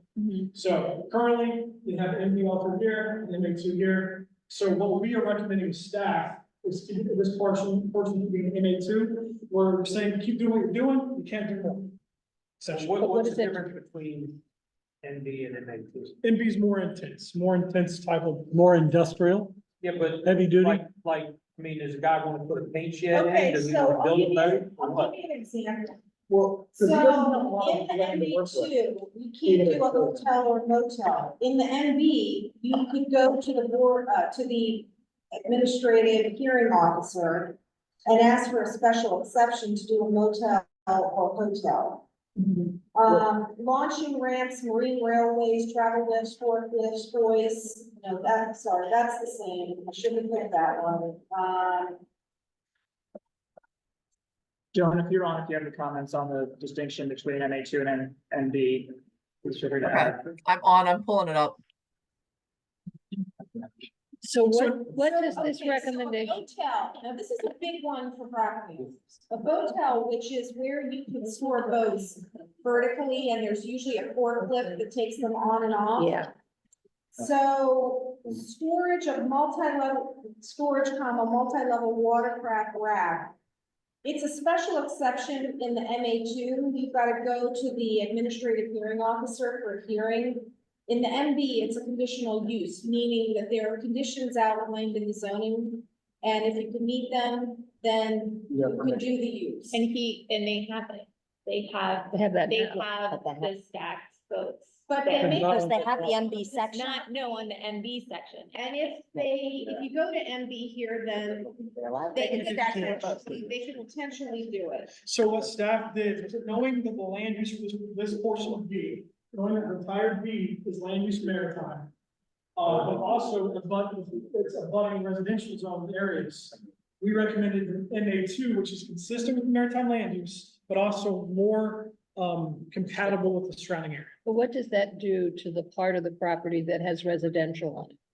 This one's, it's a misalignment issue here, and they're getting value on this little. No, but it's going next door. They own the other piece there that's sticking into it. They own all of it. They own that one and the other one, sort Yeah, of the southeast of two- that. the two residential, Right. do they own both those two pieces coming in? Or, yeah, that one and that one, yeah. Yes, I So think they do. just so you know, for residential in a marina, basically in the MA2, MA3, MB, MC, dwelling for the sole purpose of custodial, managerial, or operational aspects of the marina are permitted. One for a marina with less than 250 slips, two for a marina with 250 or more slips. So by the maritime zoning here doesn't make that house a non-conforming use. So- If it's so- for so the- here's- The marina, Say again, please? if it's for the purpose of the marina. Right. Correct. So here's my question. They want more intense marina and R2. OPZ's recommending less intense marina and No R2. no residential. And I'm trying to understand if he's happy with R2, let him have R2 and less intense marina. He's asking for R2. But the parcel that's MA2 and R2 right now, it is a mismatch. It's not a major portion of R2 that he's gonna be able to do anything with. But actually, if you look at what they're actually looking at, this area right here is bare ground, they wanna put racks on it. But they own the residential property that's right next to it. Yes. Everything here is already has residential on it, or has a structure on it. This is still bare ground. So that's probably why they're asking for MB. MB, yeah. is so they can put storage racks on. So if the SAC disagrees or has all their ideas, then the staff recommendation, you guys can recommend maybe the split NBR2, or you guys can recommend something else, or you can go along with the staff's recommendation. So it depends on which way you want to lean on this, right? Because MB, that staff storage is now going to be a conditional use, meaning as long as the applicant can meet the conditions, they can do it. If there are residential areas around here, which it looks like there are, the better neighbor thing may be that allow the staff storage to be a special exception where there is a hearing with the administrative hearing officer and the residents can go and testify. And there's more of a potential to put limitations on the use through that public hearing process. That's the, in my opinion, the big. Yes. Which is And that's really compatible with important. MA2. Yes. Excuse And me, that- MA2, MA2. which is what you're suggesting. Residential parcel that would be abutting this, they own that also, correct? What about across the street? Yeah. Well, you've got a piece of resident, you've got a parcel of land between the potential boat rack and the people across the street. Except it'll be higher than the building. So I'm gonna make a motion. I'm gonna move that on this parcel, we agree to retain the R2 that the owner is requesting, but that we grant MA instead of MB. MA2. MA2, which is, And we're talking for B. Yeah, B is the piece that's, The 7 feet, and the idea is what? Did they give us a graphic of Yeah. a line that they struck? That they wanted, sorry. Was Mayo 7. B, that's data sheet. Now, what the OPZ notes say is that MA2 is consistent with the adopted planned land use. And So, and that's what they're asking for right there, correct? Yeah, so they want R2 in the front and then in the back. Just so I understood everything correctly, this is what they're requesting. Staff is recommending MA2 for everything. And then what I heard Matt say, And keep the R2 here, Yeah, and make this MA2. correct. yeah, we're disagreeing with your recommendation. okay, okay, so let me just say, seeing this in this context, I'd give them in the, I'm sorry, say that. why carve out a tiny piece of Feel it? bad for Is you the guys. rest of them? I say that's fine. I have no issues with that, I don't either. with what they're asking. A needs to be very residential. Hold on, can we have one conversation at a time? I think the parcel A, where they have it split, that doesn't really seem to be with the current use. I mean, I think, so I don't know about adding. I would have an issue with that part of it, To come back to the parcel. the A parcel, What's the county's recommendation for that parcel? A, Yeah, residential, R2 for the whole thing. because they built a house over there. It's up That's front. basically maintaining existing. Yeah, he wants Yeah, to, it's already there. he's been wanting to expand the marina up that river.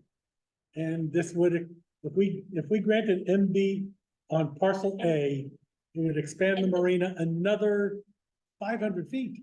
And the way What the is there now? elevation is right there, It's, residential, and I don't think there's anything south of the residential.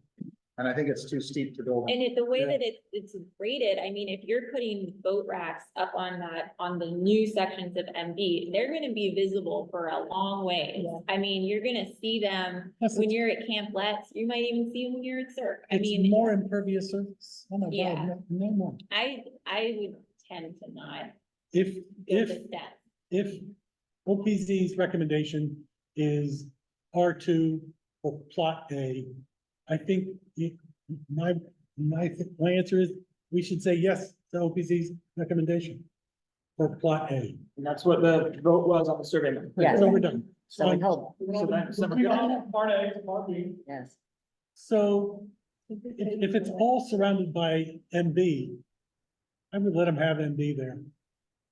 I would grant them what they want. We're still gonna see the Well, staff. currently it's, yeah, it's MB2. Yeah, but But currently all of this, except maybe a little sliver, is on MA2. So what Matt is just suggesting is. pardon me, Eric, that's the recommendation. No, what currently today is MA2, right? No, currently today it's R2 and MA2. No, B is. B is almost all MB2. It's almost all MA2. Well, Yeah, currently today, the property is very high percentage of MA2 with a little bit of a sliver issue of R2. Oh, is that the only R2? This is current zoning, yes. That's the only R2, is that little tiny That sliver? little Right. sliver, not. Yeah. But what the applicant is suggesting is basically keeping this part north,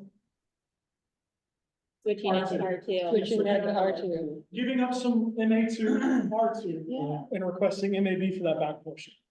I'd say I would do. think that makes, I would think that would make sense from the way I'm looking at it. I do too. Me too. Yeah, I have no issues with that. yeah, I would think that'd be okay. Yeah. I So would- we're, so it sounds like the SAC is agreeing, MAB and R2 is good to go. Yes. Okay, no, but devil's advocate,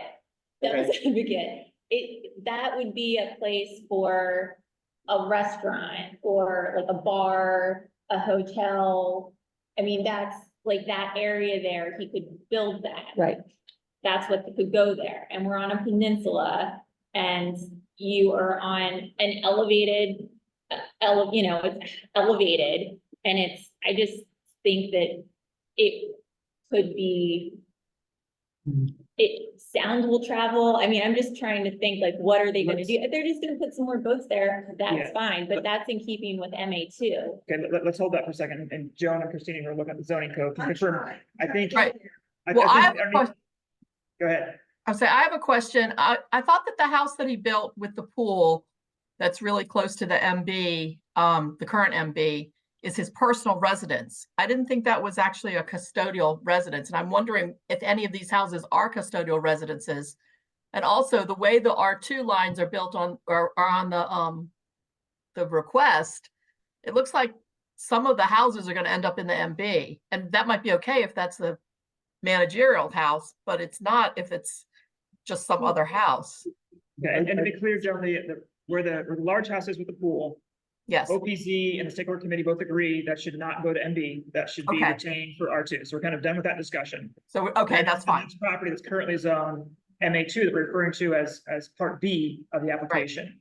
The And the L-shaped question one, at hand, that's kind of the detailed zoning piece is, it was brought up like, could they, on that L-shaped parcel, it's currently all MA2. And they want, and the discussion is, should the front of that frontage of that piece be R2? The concerns just brought up of saying, could they build a bar or restaurant on the maritime zone portion? And I think they can, whether that's MA2 A or restaurant. MB. yes, a Correct. restaurant can go there. It's permitted. Restaurants, Great, I think that. And a I tavern, personally actually a think tavern that's can go in too either. dense. I But think it's just, too much. but just be clear, that there's not a distinction between MA2 Yeah, and B on the either. front. They can do it. They can do it currently. in either. Yeah. Yeah, they can do it right now. Yes, they can do a tavern or a restaurant in either of those. Then it's probably boat racks they would. They can also Yes. build something 40 feet. Because I long. don't think there's enough of a footprint restaurant in there. I think. He can also ask for special exception. Yeah, you could. If you take what? All the MB at the waterfront, you could damn well put a restaurant. I in. would be able to see, the Yeah, boat but racks would that's be, not I gonna be think, as- very as visible. lucrative as But they can do it on either way. That's right. And That's right. not on MA two. On MA2, he'd have to get a hearing. They'd have to get a hearing. I mean, if I was. And a the neighbors neighbor would come out. on one of those, I would be very upset. I think that it would change the character of the neighborhood. Right now, those boat racks are down the slope and it's all very much in keeping with what is already there and it's fine. What I'm If I reading can make a- says maximum height is 40 feet based on minimum setbacks. That's on both ways. So you would say. But the If I- difference is you have a special exemption on, have to get permission on MA. If I can interject And for two. some context for a second. These marinas have been the most controversial land use discussions in Plan 2040 and then going forward in region plans. This will get discussed in public comment. This will get discussed at planning board. This will probably get discussed at county council. So just kind of put that in context that this, like one mentioned previously, like this could be kind of a conversation. If you guys think that, hey, it'd be reasonable to say, hey, if you just want to put R2 on the front, we're okay with the MB in the back because of that buffering. You can put it in there and it moves the conversation and that, opens up that conversation. And you also got to remember, we are also have to recognize that this area that we're representing has a strong maritime business infrastructure, and we are trying to support them. But we also have to balance the community that surrounds that. So, It's a teeter totter. I've just talked myself back into MA Right. for parcel B, because there are two residences there.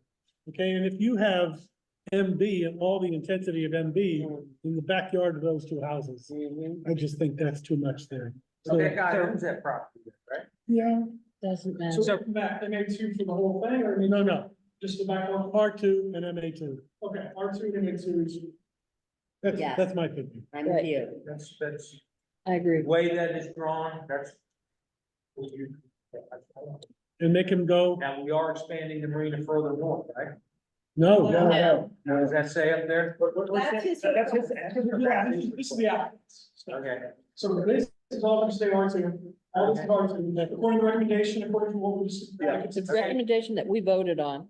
And then this right now is being discussed in MA2 and R2. Yes, And are we ready just to kind of say, do we agree with that? yes, Yes. yes, Okay, moving on. Okay. good. I would only say that on that piece, I would look to the property owner because it seemed like their Yeah. intent was to do a little bit of a down zone on one and an up zone on the other. So if they are saying, oh, no, I'd rather keep my zone as MA2 on the whole piece, They should keep it. I would think that would be Well, more they will fair. be notified of the new Yeah. recommendation, so they'll come back to us hopefully and say, okay, I hear you, but here's what I think. And then we'll relay that, we'll relay that. I'm actually comfortable letting them do MB, but.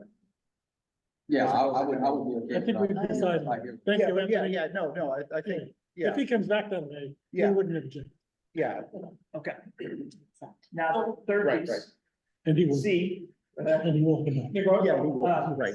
Actually, you put up the existing buildings, are we recommending sticking with the existing?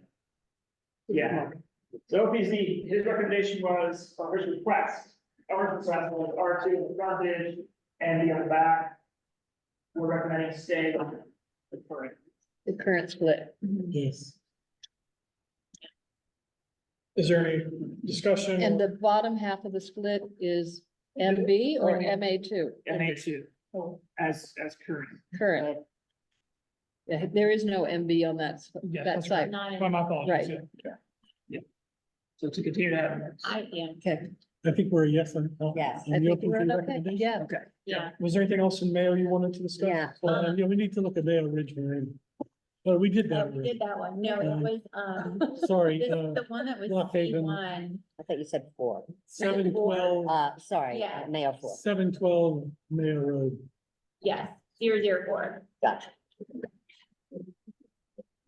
and Lock Haven and Okay, 214. so yeah, Mayo, Oh, CZ R9 Mayo 0004.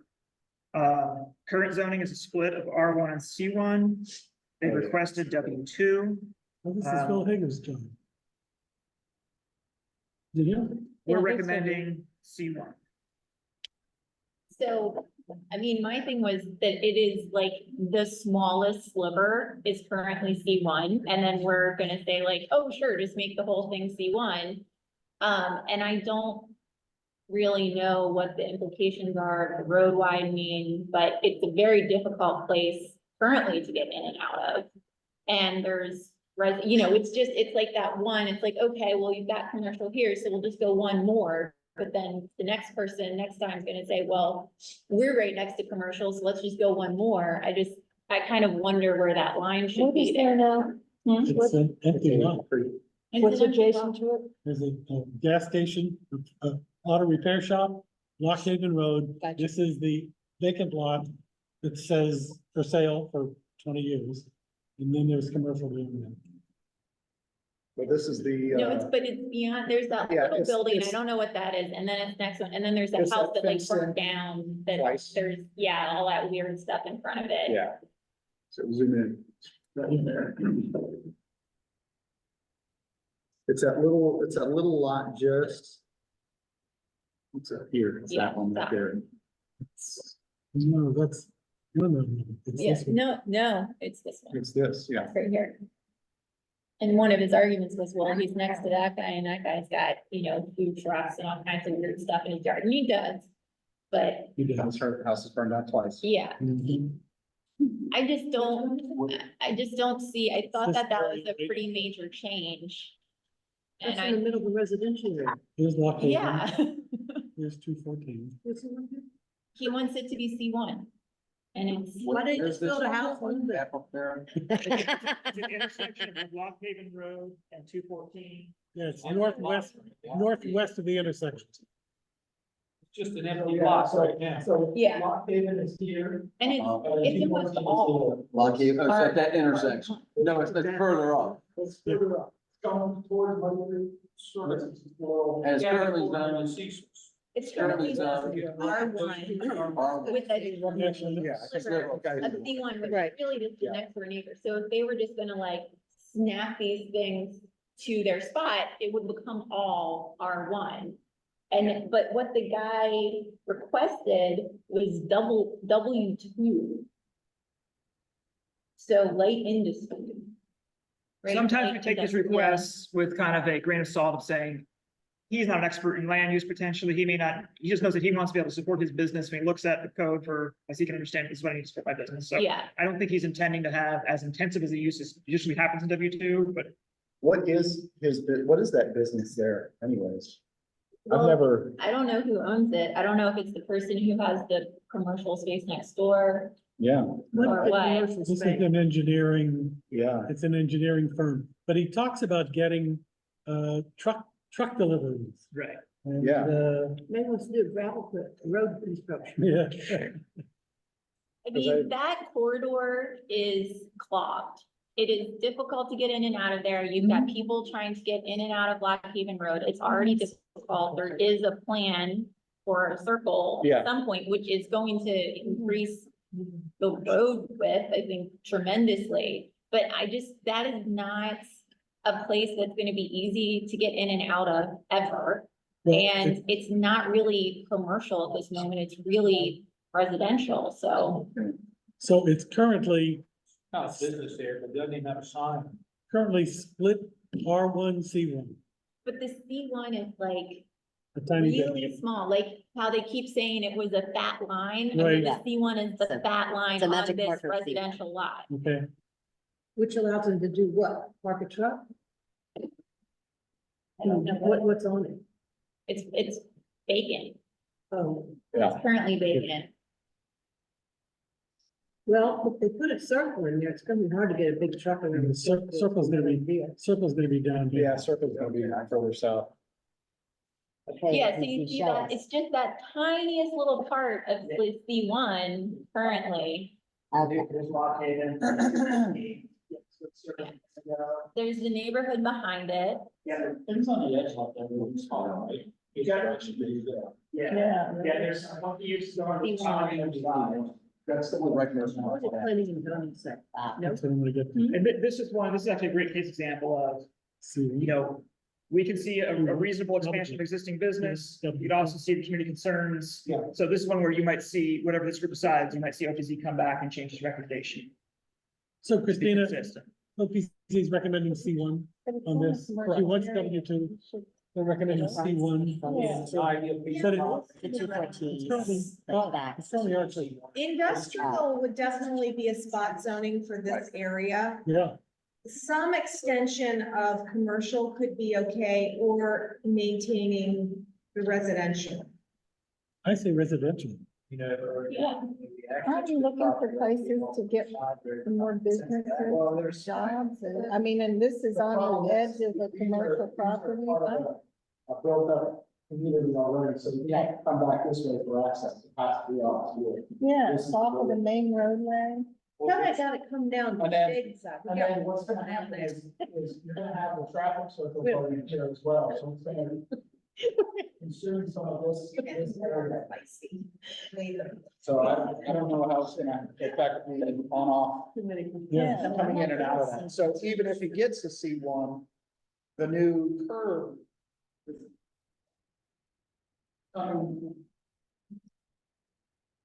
Because. From the southeast. The traffic, there's gonna be, it's gonna come here, I don't know. For me, it's residential. Yeah, actually, It's currently, it's residential except for a tiny sliver. He wants industrial. That's because he didn't know what he was supposed to do. Well, we are assuming that, we don't know that. Right, yeah, we're not sure. I mean, We're not sure. Regardless of that knowledge of the applicant, Yeah. staff provided analysis, Yeah. and we thought C1 could be a good recommendation. So if Yeah, it's if I part of agree our, with staff, I agree with C1. if part of our challenge is to create business opportunities within this part of the county without putting it in the middle of someplace that's not related, And it's adjacent. C1 sounds like a good alternative.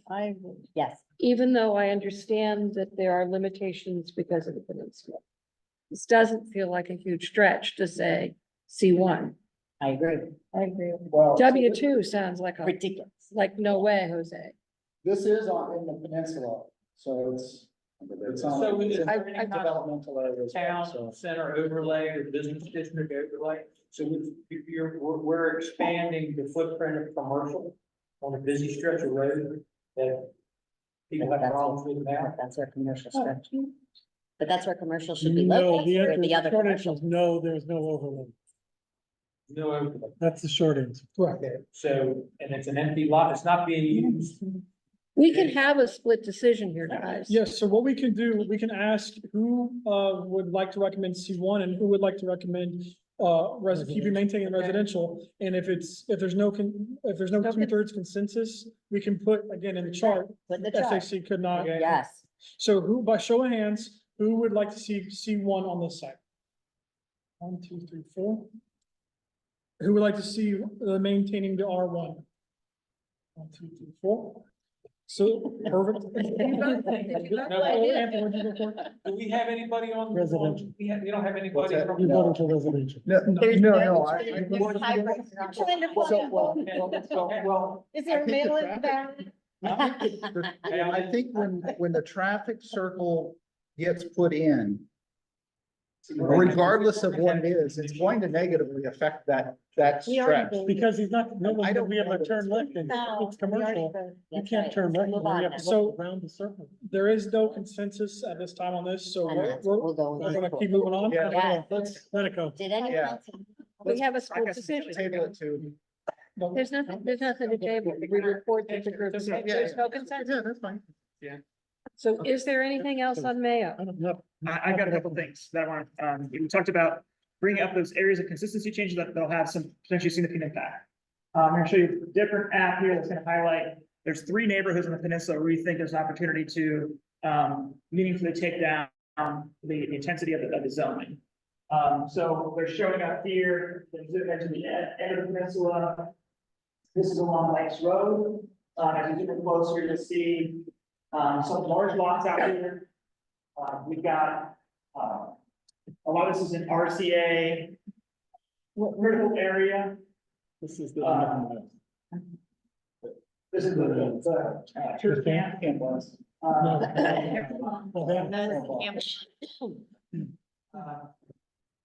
Some of this property is already in, conservation because it came into some subdivision. There's identified some coastal wetlands out there that's in conservation status. These parcels along here already subdivided, not likely to impact them. But it allows you to take, again, the district's area, you have this R5 zoning to stretch out as we're building little cottages out here for vacation homes. This is an area where there's still large lots that remain, that are down zoning, could potentially decrease the potential for future residential development out there. It would not be a dramatic change, our just kind of preliminary analysis of the numbers. Underneath current, zoning out there, we think there's about, let's see, the change going from R5, just double check, yeah, R5 to R1 out there would reduce the number of lots by about 28 potential lots. And that's kind of assuming every raw acre of ground to be developed, not accounting for, because I don't know where the wetlands are, but so potentially decreasing the state zoning out here from R5. So yes, Love it. yes. Yes. Now, there's another area as we go further back inland. By Rogers Road, Mayo Ave, right here. Well, similarly, we have a current R5 zoning. It's adjacent to R2 zoning. So we'd recommend taking that down to the R2. Yes. Agreed. Potential reduction of about 30 potential units. Yes. So when we've talked in the past about the floatable lots on the peninsula, is this what you're talking about, the infill? Yeah, so these areas are kind of strategically, you put on the parcel layer real quick. You can see that, they're all those little tiny postage stamp lots. There's not a lot we can do about those, because they're already legal lots. We have lot consolidation requirements, you have to have minimum size, so oftentimes. Some of these lots are almost imaginary now, they've been consolidated by deed, and they're actually one home for 3 lots, and pass across and 3 of them. Then there's areas where there's still larger lots that remain, we think that we see a potential to actually do some decrease in development potential. So that's kind of what we're looking at. So that would be, yeah, again, R5 to R2. Yes. Yes. Yes. And again, these communities will be notified, we'll give them an opportunity to comment, and then, of course, there'll be the future more formal things to the public review and planning advisory board. And the next one is up by North Selby. And this one is, not really gonna change development potential so much as just remove some oddities to the map. And again, remember these maps, often these lines are from, you know, the first zoning map was in 1952. Some of these lines are old and these developments are, you know, predate that. But as we look at North Selby, it's getting slowly get me up there. I'm gonna turn on the zoning for a second. And you'll see that,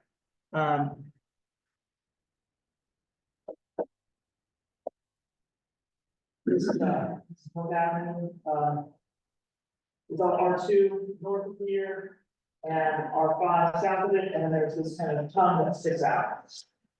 All the lots around here are all basically the same size. This was, you know, all one lot subdivision, as it phases over time. Our thought is to take that piece of that R5 that sticks out there and bring it down to R2. So that all the north of the street would be R2. And that has, you know, from our preliminary analysis, that has pretty much zero effect on subdivision potential. It just takes a weird situation and makes it look more considered. What's the boundary street there? That is, just a moment. That's Selby Heights. Yeah, it's Hillside Oh, yes, and Beach Drive is the one on the shoreline. yeah, yeah. That's an easy yes for me. Yes. Okay. Did you guys have anything else in there you guys wanted to discuss that we haven't touched upon today? Because that's basically everything we have from a staff point of view. And again, everything you've seen here is located on that community map that was on the Google Drive as well, so. Listen, thank you for accommodating this on no notice, and thank you all for reorganizing the day. I appreciate that. So just to confirm, where we can move on as a group to the next community at the next meeting? Yes. So good? Perfect. So we have 4 out of 9 communities done. But, I mean, it would be- The 9 are the largest ones. So, which, the 5 communities left, we've got Westwood River. Shady Side, Galesville. Galesville, and Edgewater. And how big is Edgewater? It's got 9. it's the second biggest. But there weren't many, was there Nice. controversy about Edgewater? That was pretty clear, The only, question I had about Edgewater, The Lake Ridge Road. right? When's the next meeting? because I thought. May 2nd. May So 2nd. on that note, thank you, Christina. Right now we have, the next meeting is on May 2nd. We're actually gonna be down at the Holland Point Citizens Association. The address is 919 Walnut Avenue, Holland Point, Maryland. This is, again, we're trying to have as many meetings throughout throughout the region, so we all can kind of get a better understanding of the region. That's why we're heading down south this time. One thing that's going to be important, because we still have, you know, the great vision statement to discuss. We still have some strategies to discuss. We're given today that we didn't get through 5, we only got through 4. We will likely need another May meeting. May 9th is a Thursday. That's the anticipated additional meeting date. I'll send an email out first thing Monday morning to make it obvious that May 9th, if you cannot attend the May 9th meeting, please let me know ASAP, just so we can make sure we have a quorum at that May 9th meeting. I'm hopeful that we can knock out the other 5 communities discussing the zoning on May 2nd, which was a regularly scheduled meeting. Only because I think we've got through probably about half of the zoning applications through this point. So, Anthony has asked a question. On the Edgewater listing, there is one property that's got discussion identified. That's the Pike Ridge Road property. Right. And he's asking whether we can talk about that today and finish up Edgewater that way. I've been told by the guy up front that we are good to have this room until we are kicked out. Well, we're not good to stay No, until we're we're not. kicked out. Well, we have no desire. The only reason I'm pushing on this, and get it knocked out in the next 2 minutes is because this is something that Jessica Hare and I sat down and worked on for a long time to get it. And so my question to you guys was why? Which one is this? So, This is the Pike Ridge Road, 07. 7. 7. My question was, is why R2 and not like a small business? He's always advocating for taking that current existing structure and turning it into an office building. So one thing, residential. It's Logan. residential. So that's one thing that helped with our consideration. We also took a site visit. We've also taken site visits to all these locations. by the way. Right. So one of the things we did when we went here is we, from an air point of view, because it is right behind that tire shop, I believe. Yes. Yes, and make, Admiral Tire. so it kind of makes sense. Across the street is also commercial. He's got two of the opposing are commercial. The other two sides are residential. So That's just next from to a the staff flip. analysis and a staff opinion, Yeah. with, based on everything that we've Right. calculated, we recommended the Right. R2, but again, this is just our staff's recommendation. It should be different from you guys. Well, so what is the best zone to allow him to easily put a office into that current residential structure? So Joan, correct me if I'm wrong, but I think, a residentially zoned property that has a house can have, one employee, can have a home office, I think with one employee at it, and operate that kind of business. Is that correct?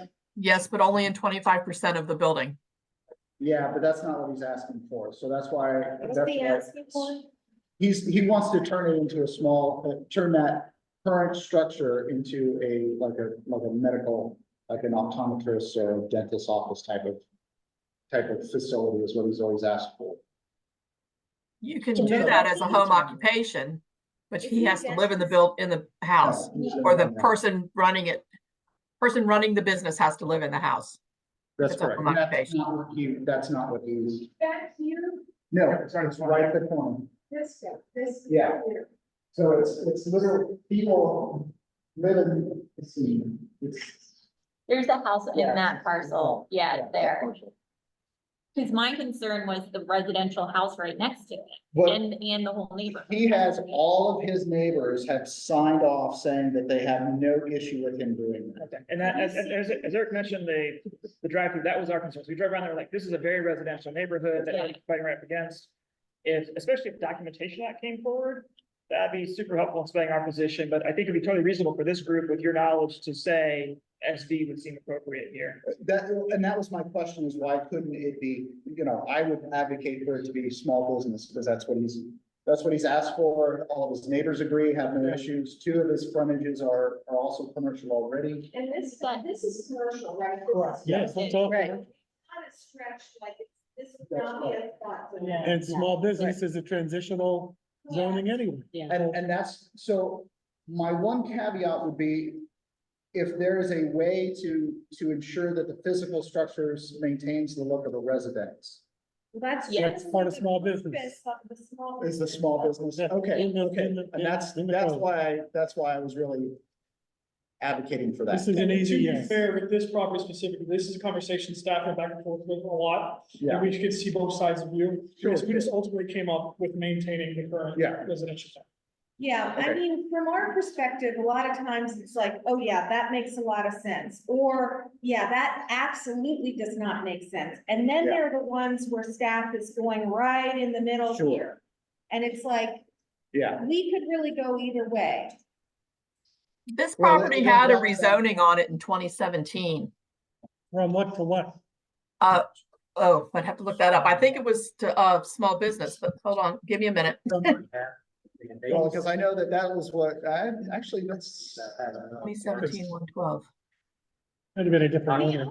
other thing is, from my perspective, so let's say the SAC goes with the recommendation of small business and OPZ decides we're gonna maintain the residential zoning. Right, It will create discussion at the planning advisory board. sure. Maybe more Absolutely. information will come out at planning advisory board. I mean, Right. OPZ, we definitely in regions 2, 4, and 7 have had cases where more information comes out as we're in the middle of the process and we change the recommendation.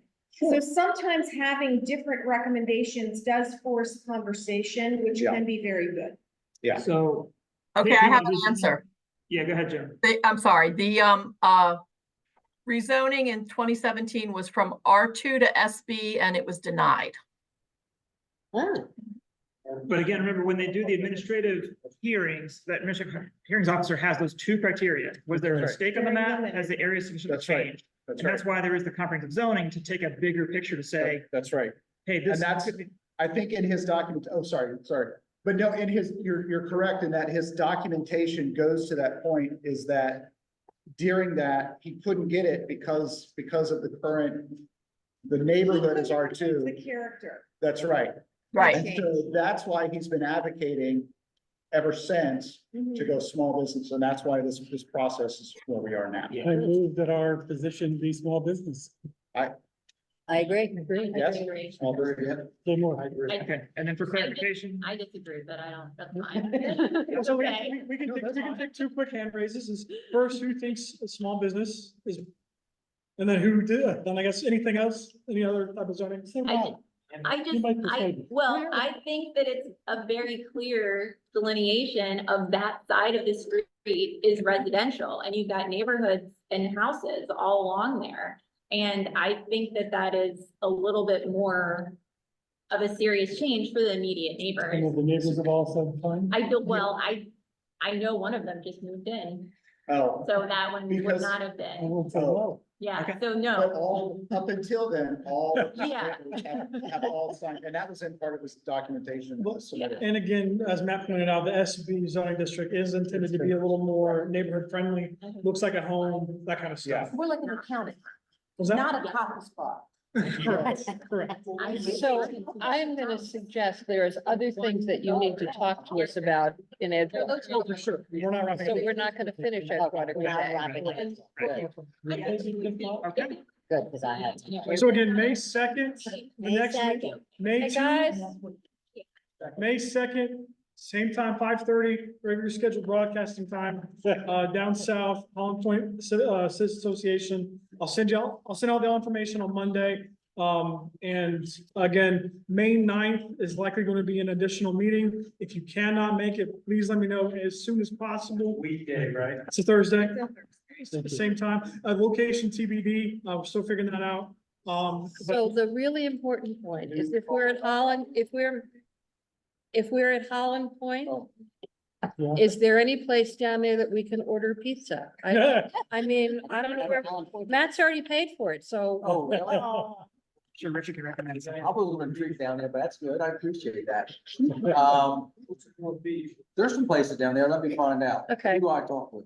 Me, because Okay. I have the money. Oh, okay. He's given me the money to buy pizza, but I don't know where to buy it. Okay, we'll work on that. I'll contact. No, yeah, one more thing, really quick, just really super quick. Christine reminded me, right now, this second online is the transportation strategy questionnaire for the public to answer. Feel free to pass that out, spread the word on that.